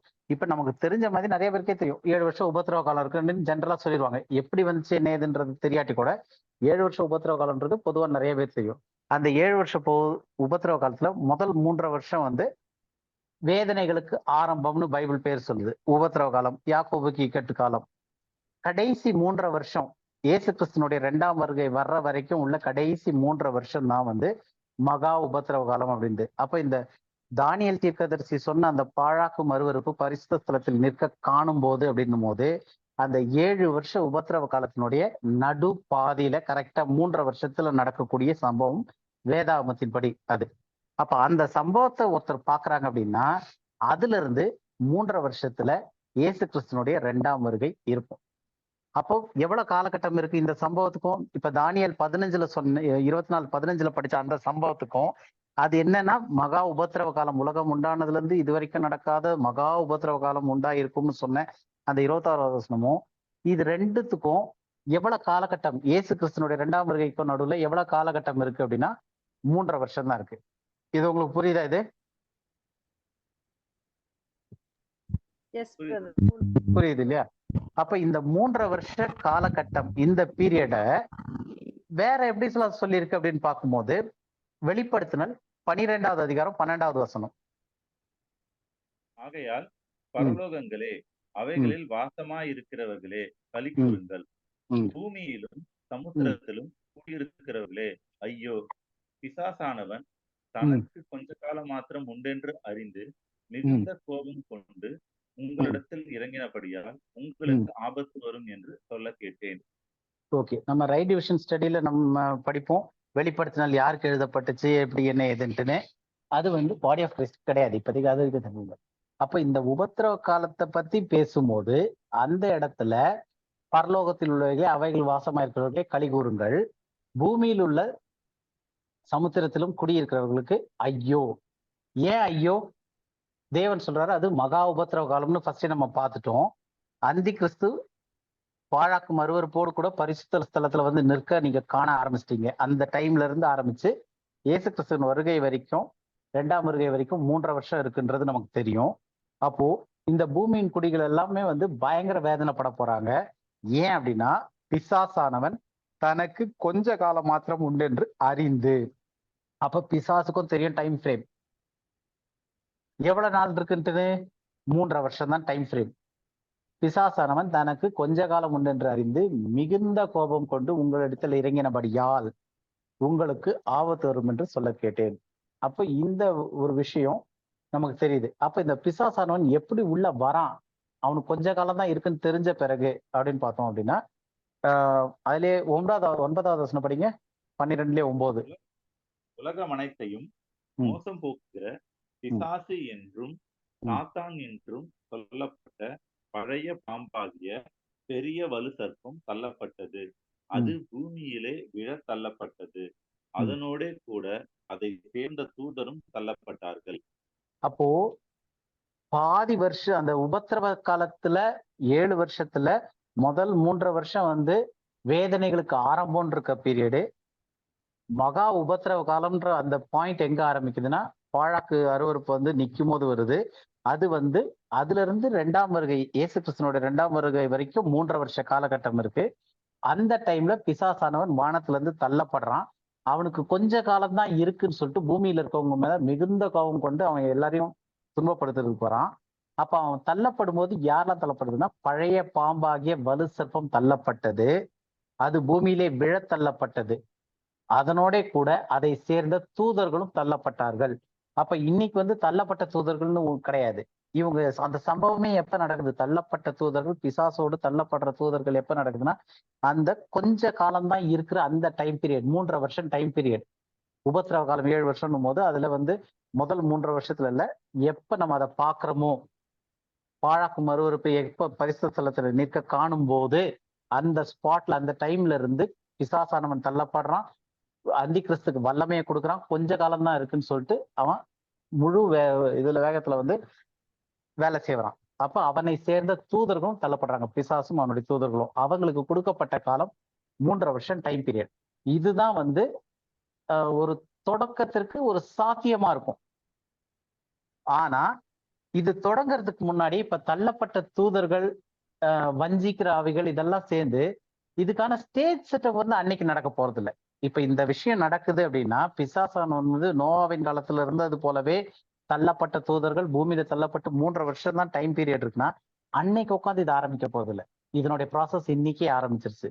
எப்படி மனிதனுக்கு இன்னைக்கு டிஎன்ஏவை எப்படி மேனிப்புலேட் பண்றதுன்னு தெரியும். அவன் அதை வச்சு நம்ம மேம்படுத்த முடியுமா?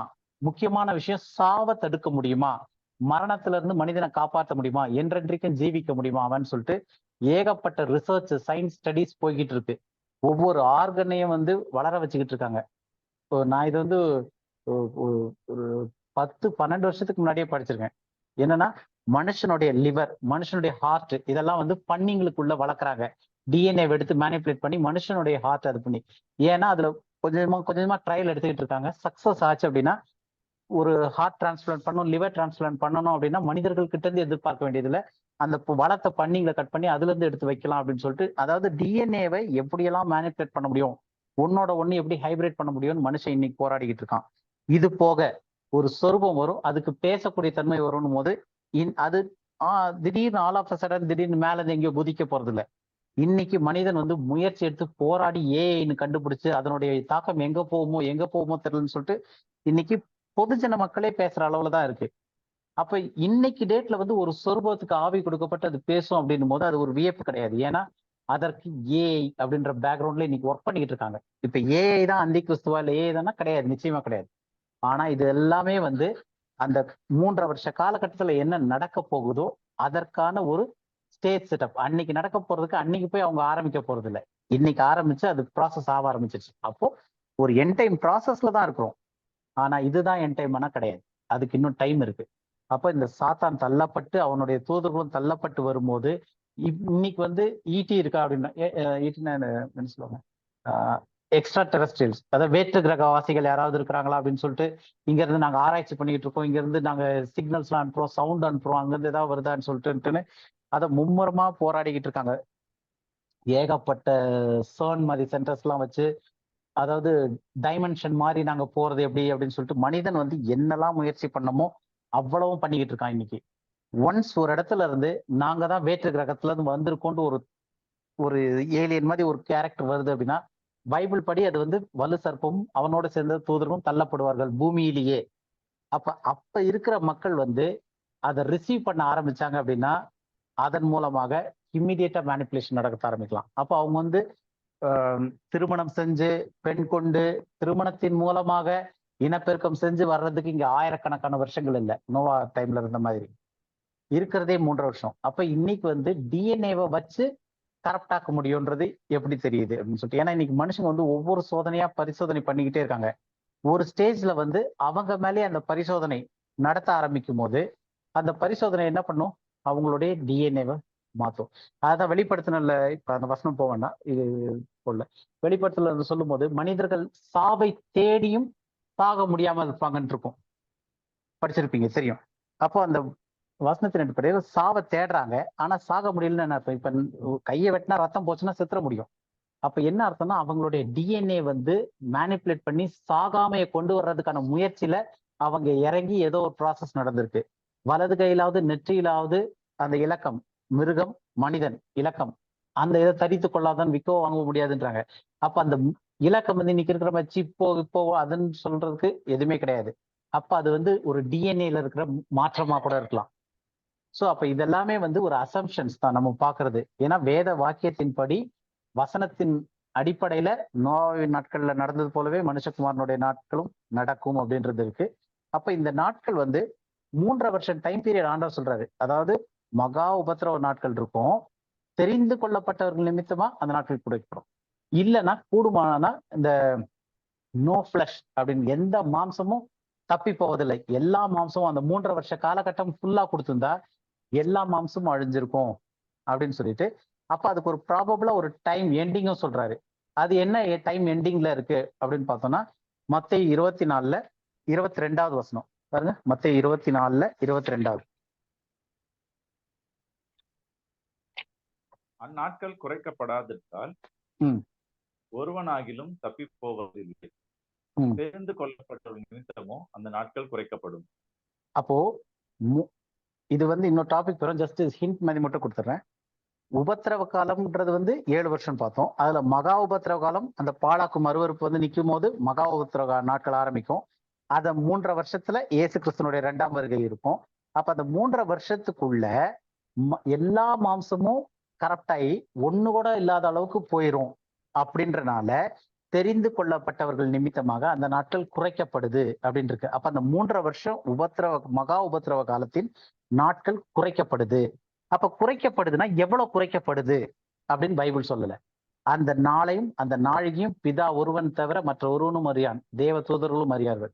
அப்ப அந்த நாள் எந்த நாள், அந்த குறைக்கப்படுற நாள், அது வந்து 2ஆம் வருகையான்னு கேட்டா கிடையாது. ஏன்னா 2ஆம் வருகை தீர்க்க தரிசனத்தின் அடிப்படையில அந்த 3 வருஷம் முடிஞ்ச பிறகுதான் இயேசு கிறிஸ்துவனுடைய 2ஆம் வருகை வரணும். அந்த உபத்திரவத்தினுடைய அந்த தீர்க்க தரிசனம் தானியல் நம்ம 9வது அதிகாரம் படிக்கும் போது தெரியும்.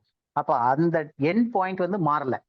என் பாயிண்ட் இயேசு கிறிஸ்துவனுடைய 2ஆம் வருகை, அந்த 3 வருஷத்தினுடைய மகா உபத்திரவத்தினுடைய முடிவுல இயேசு கிறிஸ்துவனுடைய 2ஆம் வருகை இருக்கும். 3 வருஷத்தினுடைய ஆரம்பத்துல மகா உபத்திரவ காலம் ஆரம்பிக்குது. அந்தி கிறிஸ்து தேவாலயத்துல தன்னைத்தாலே காண்பிக்கிறவன நிற்பான், சாத்தான் தள்ளப்படுறான், மிகுந்த இதுல அவனுடைய தூதர்களும் சேர்ந்து மொத்த மாம்சத்தையும் கரப்ட் பண்ணுது. தெரிந்து கொள்ளப்பட்டவர்கள் நிமித்தமாக அந்த நாட்கள் குறைக்கப்படுதுன்னா அந்த 3 வருஷத்துல எவ்வளவு நாள் குறையுதுன்றது தெரியாது. அதனால்தான் அந்த காலங்கள் நமக்கு தெரியும்.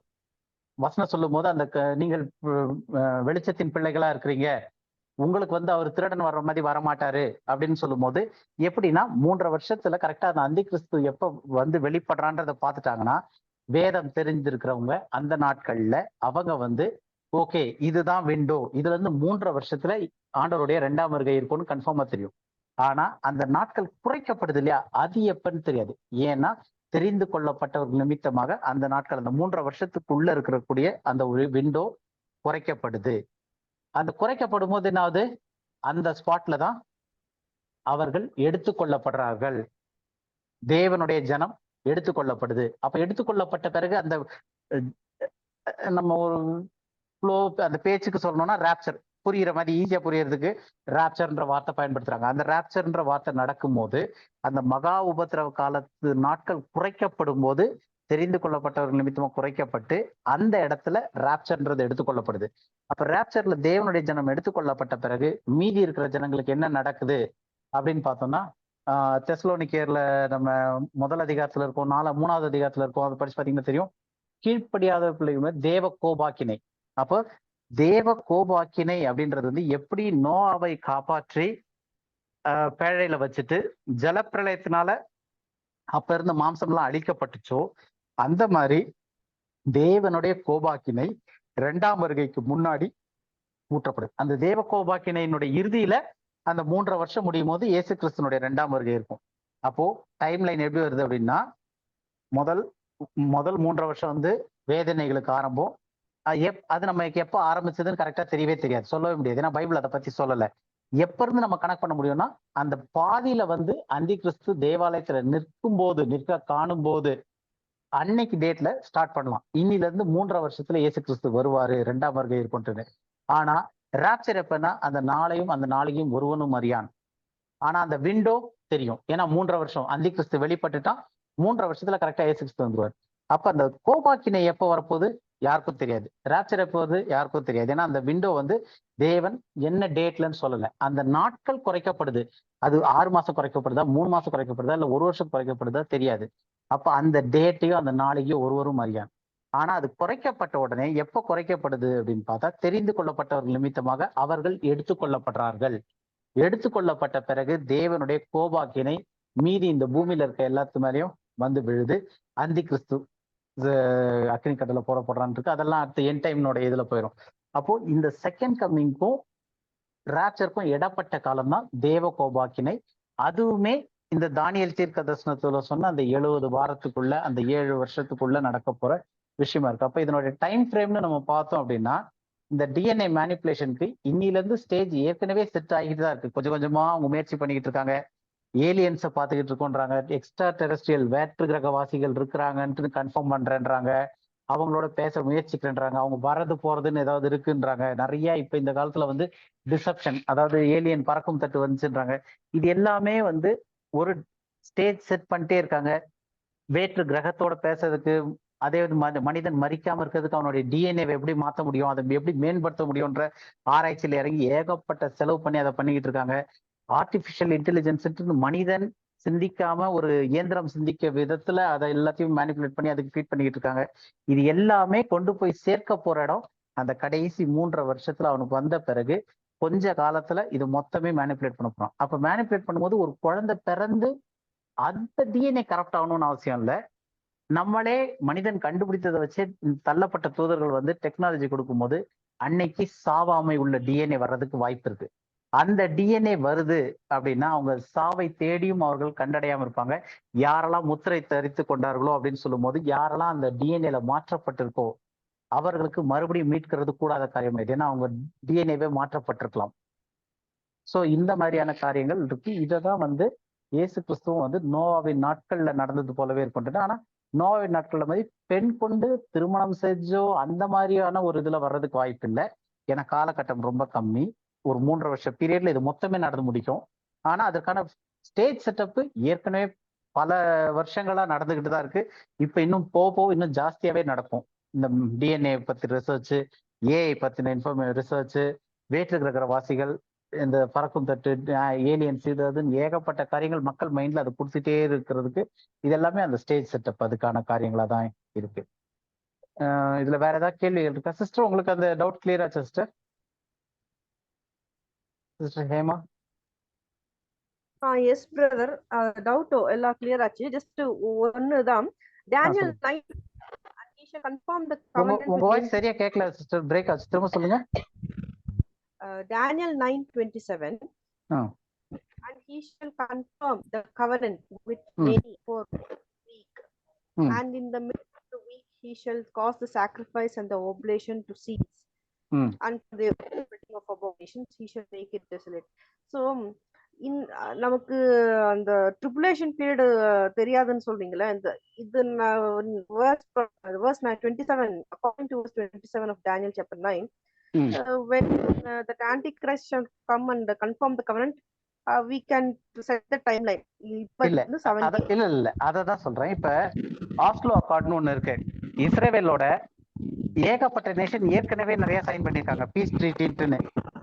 சோ அப்ப அந்த பீஸ் ட்ரீட்டி ஏற்கனவே சைன் பண்ணும்போது அப்ப இருந்து ஆரம்பிச்சு ஜனங்கள் என்ன சொல்ல வந்துட்டாங்க, பீஸ் ட்ரீட்டி சைன் ஆயிடுச்சு. 15 வருஷத்துக்கு முன்னாடி, 20 வருஷத்துக்கு முன்னாடி ஆஸ்லோ அக்கார்ட் சைன் பண்ண ஆரம்பிச்சதுல இருந்து ஒவ்வொரு டைம்லயும் வந்து அதை உடனே இந்த சைன் கவர்னன்ட் கிடையாது, இதை ரெனியூ பண்ண போறாங்க அப்படின்னு சொல்லிட்டு அடுத்த ஒரு அரபு எல்லாம் சேர்ந்து ஒரு கமிட்டி வந்து ஒரு சைனிங் இது பண்ணும்போது திரும்ப அந்த கவர்னன்ட் பண்ணும்போது ஓகே இதுதான் சொல்லிட்டு போயிட்டே இருக்காங்க. அப்ப அந்த சைனிங் வந்து எதுன்றது நமக்கு பாயிண்ட் அவுட் பண்ண முடியாது. அப்படி சைனிங் ஒரே சைனிங் தான் நடக்க போகுதுன்னா ஏற்கனவே அந்த ஆஸ்லோ அக்கார்டே வந்து இந்த பீஸ் ட்ரீட்டிக்கான ஒரு இது மாதிரி தான் இருக்கிறது. அந்த இஸ்ரேல் அண்ட் அரப் ஹிஸ்டரி எடுத்து படிச்சு பார்த்தோம்னா அப்ப இதை பேஸ் பண்ணி இதுதான் டைம் அப்படின்னு நம்ம சொல்ல முடியாது. ஏன்னா எத்தனையோ அக்கார்ட்ஸ் நடந்துகிட்டே இருக்கு, எத்தனையோ உடன்படிக்கைகள் அரப்ஸ்க்கும் இஸ்ரேல்ஸ்க்கும் போட்டுக்கிட்டே இருக்கிறாங்க. அது வந்து இது வரைக்கும் 3 வருஷம் தாண்டி போய்கிட்டே இருக்கு, 10 வருஷம் ஆயிடுச்சு, 12 வருஷம் ஆயிடுச்சு, போய்கிட்டே தான் இருக்கு. ஸோ அப்ப அது வந்து செட் பண்ண முடியாது. டெஃபினெட்லி அந்த ஸ்டார்டிங் 3.5 இயர்ஸ்ல வந்து ஒரு சைனிங் இருக்கு, ஒரு உடன்படிக்கை உறுதியாகுது. ஆனா எந்த உடன்படிக்கைன்னு நமக்கு தெரியாது. அப்ப எப்ப தெரியும் அப்படின்னா அந்த 3 வருஷம் கழிச்சு எப்ப வந்து பாழாக்கு மறுப்பொறுப்போடு கூட அந்த அந்தி கிறிஸ்து தேவாலயத்துல நிக்கிறானோ அதுல that is a very confirmation thing. அதுக்கு முன்னாடி 10 பேர் வந்து அந்த தேவாலயத்துல நிக்க போறது இல்லை. பட் உடன்படிக்கைன்றது நிறைய நடந்துகிட்டே தான் இருக்கு, ஏற்கனவே நடந்துட்டு இருக்கு. அப்ப உடன்படிக்கைன்றது இம்பார்ட்டன்ட் கிடையாது.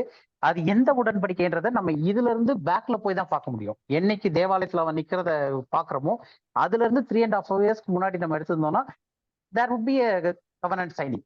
அப்ப அதுதான் ட்ரிகர் பாயிண்ட். அது நமக்கு எதுன்னு தெரியாது, ஏன்னா இதுக்கு முன்னாடி இருந்தே நிறைய நடந்துகிட்டு தான் இருக்கு. அப்போ ஒரு ட்ரிகருங்க ஒரு சைன் வச்சுட்டு ஓகே இதுதான் 3 வருஷம் தாண்டிடும், அப்ப அது கிடையாது. இன்னொரு இது இப்போ 3 வருஷம் தாண்டிடும், அது கிடையாது. அப்ப அப்படி போக முடியாது. கீ பாயிண்ட் என்னன்னா இதுல இருந்து ஆரம்பிச்சு நம்ம முன்னாடி 3 வருஷம், ஏன்னா இப்ப எல்லாமே வந்து இந்த எர்த்குவேக்ஸ் பர்த் பெயின்ஸ் சொல்ற மாதிரி அந்த உபத்திரவ காலத்திற்கான அந்த ஆரம்ப கால காரியங்கள் நிறைய நடந்துகிட்டே தான் இருக்கு. அதே மாதிரி இந்த அக்கார்ட்ஸும் நிறைய உடன்படிக்கைகள் சயின்ஸ் எல்லாமே நடந்துட்டு தான் இருக்கு. அது எல்லாமே வந்து நம்ம இதுதான் சொல்ல முடியாது, எக்ஸப்ட் ஃபார் அந்த பாழாக்கு மறுவறுப்பு பரிசு ஸ்தலத்துல நிற்க காணும் போது. That is a clear cut one. அதனால அதை சொன்னேன் நானு. புரியுது சிஸ்டர்? ஓகே, வேற ஏதாவது கேள்விகள்? சொல்லுங்க சிஸ்டர். இப்போ அமலேக்கைட்ஸ்னா இருக்காங்களா? இருக்கிறாங்க. ஆக்சுவலா அதனுடைய டிசெண்டன்ஸ் கொஞ்சம் இருக்கிறாங்க அப்படின்றாங்க. ஈவன் ரீசெண்டா கூட நெட்டன்யாகு சொல்லும் போது அமலேக்கைட்ஸ் வைப் அவுட் பண்ணி ஆண்டவர் சொல்லியிருக்காரு, அதனால definitely we will wipe out all the people அப்படின்ற மாதிரி ஒரு பேட்டி கொடுத்திருந்தாரு. ஸோ லிட்ரலா அதே ஜீனியாலஜில இருக்காங்களா என்னன்றது தெரியல எனக்கு, பட் பாசிபிளி இருக்கலாமே. ஏன்னா பெஞ்சமின் நெட்டன்யாகு அந்த ஒரு மீட்ல சொல்லும் போது ரீசெண்டா லாஸ்ட் வீக் நம்ம கூட பார்த்திருந்தேன், அமலேக்கைட்ஸை பத்தி பேசியிருந்தாரு. ஆனா அவங்க டைரக்ட் அந்த டிசெண்டன்டான்றது எனக்கு தெரியல சிஸ்டர், இப்ப இருக்கிறாங்களா. பட் என்றைக்கு அவங்களுக்கு கூட யுத்தம் இருக்கும் அப்படின்றது சொல்லியிருக்காரு. ஸோ ஃபைனல் டேஸ்ல எப்படி இருக்குன்றது தெரியல. ஓகே, அந்த ட்ரேசஸ் இருக்கு, இந்த ட்ரேசஸ் இருக்கு இன்னும். அந்த மிக்ஸ்ட் பிரீட் ஞாபகம் இருக்குங்களா? நான் ஒரு போட்டோ ஒரு பாஸ்டர் பக்கத்துல நின்று எடுத்தது. ஆமா.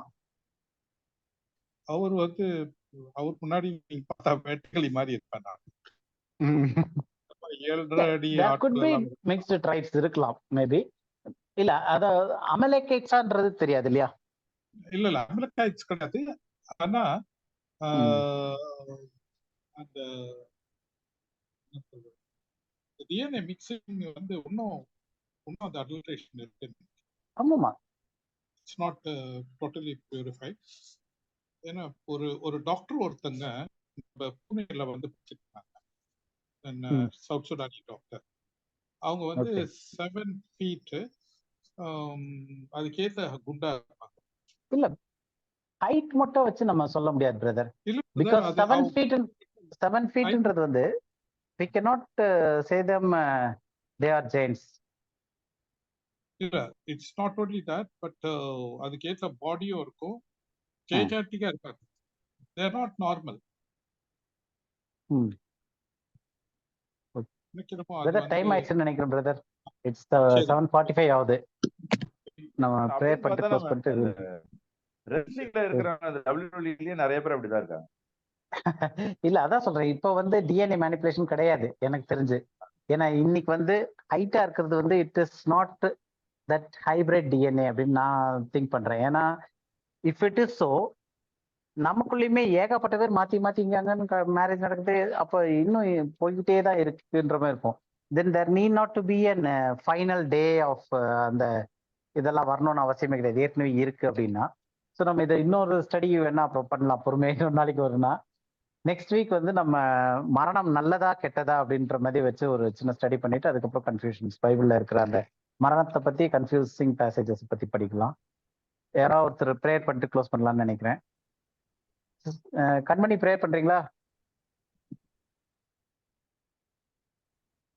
அண்ணா பண்றேண்ணா. சரி. ஸ்தோத்திரிக்கிறோம் தகப்பனே, துதிக்கிறோம் துதிக்கிறோம் துதிக்கிறோம் தகப்பனே. தேவாதி தேவனே, கத்தாதி கத்தரே, துதிக்கிறோம்ப்பா. இது நாளுக்கான ஆண்டவரே வார்த்தைக்காக நன்றி செலுத்துகிற ஆண்டவரே. அப்பா ஸ்தோத்திரம் ஸ்தோத்திரம் ஸ்தோத்திரம் ஆண்டவரே. அமலேயருக்கும் இஸ்ரேலருக்கும் வித்தியாசத்தை நாங்கள் கண்டோம் ஆண்டவரே. மிருக ஜீவன்களில் இருந்து வித்தியாசப்படுத்திருக்கீங்கப்பா ஆண்டவரே. நீங்க ஏசப்பா இந்த காரியங்களை எல்லாம் எங்களுக்கு தெரியப்படுத்திருக்கீங்களே, கொண்டான கூடி நன்றி தகப்பனே. அப்பா வரும் காலங்கள்ல மரணத்தை குறித்தும் ஆண்டவரே நல்லதா கெட்டதான்றது சொல்றேன் அண்ணா சொல்லியிருக்காங்க. இந்த காரியத்தை குறிச்சு ஆண்டவரே நாங்கள் யாரும் விடுபடாம லீவ் எடுக்காம இந்த கிளாஸ்க்கு வர கிருபை செய்யும்படியாக ஜெபிக்கிற ஆண்டவரே. அடுத்த வாரம் ஆண்டவரே எல்லா காரியத்திலும் கரம் வழிநடத்தலும் இருக்கும்படியாக ஜெபிக்கிற ஆண்டவரே. அப்பா குறிப்பாக ஆண்டவரே அண்ணாக்காகவும் சாமுவேல் அண்ணாக்காகவும் லூயிஸ் சாருக்காகவும் ஜெபிக்கிற ஆண்டவரே. அப்பா ஸ்தோத்திர ஆண்டவரை பலப்படுத்துங்க. அப்பா ஸ்தோத்திர ஆண்டவரே, ஒவ்வொரு காரியத்திலும் அவங்களுக்கு அப்பா நீங்க தெரியப்படுத்தினா மாத்திரம்தான் அவங்க எங்களுக்கு தெரியப்படுத்த முடியும் தகப்பனே. என் தேவன் ஆண்டவரே அவர்களோடு இருந்து வழிநடத்தும்படியாக ஜெபிக்கிற ஆண்டவரே. எல்லா காரியத்திலும் நாங்கள் எப்படி எப்படி நடக்கணும், எந்தெந்த காலகட்டத்துல எப்படி எப்படியெல்லாம் எங்களுக்கு வழி நடத்தணும், சோதனை காலத்திலும் சரி சந்தோஷத்தின் காலத்திலும் சரி நாங்கள் வழி நடக்கக்கூடிய நிதானித்து நடக்கக்கூடிய காரியத்தை நீங்க எங்களுக்கு கற்றுத்தரும்படியாக ஜெபிக்கிற ஆண்டவரே. வாழ்க்கையிலும் இந்த காரியத்தை உபயோகப்படுத்த நீங்கள் எங்களுக்கு கற்றுத்தரும்படியாக ஜெபிக்கிற ஆண்டவரே.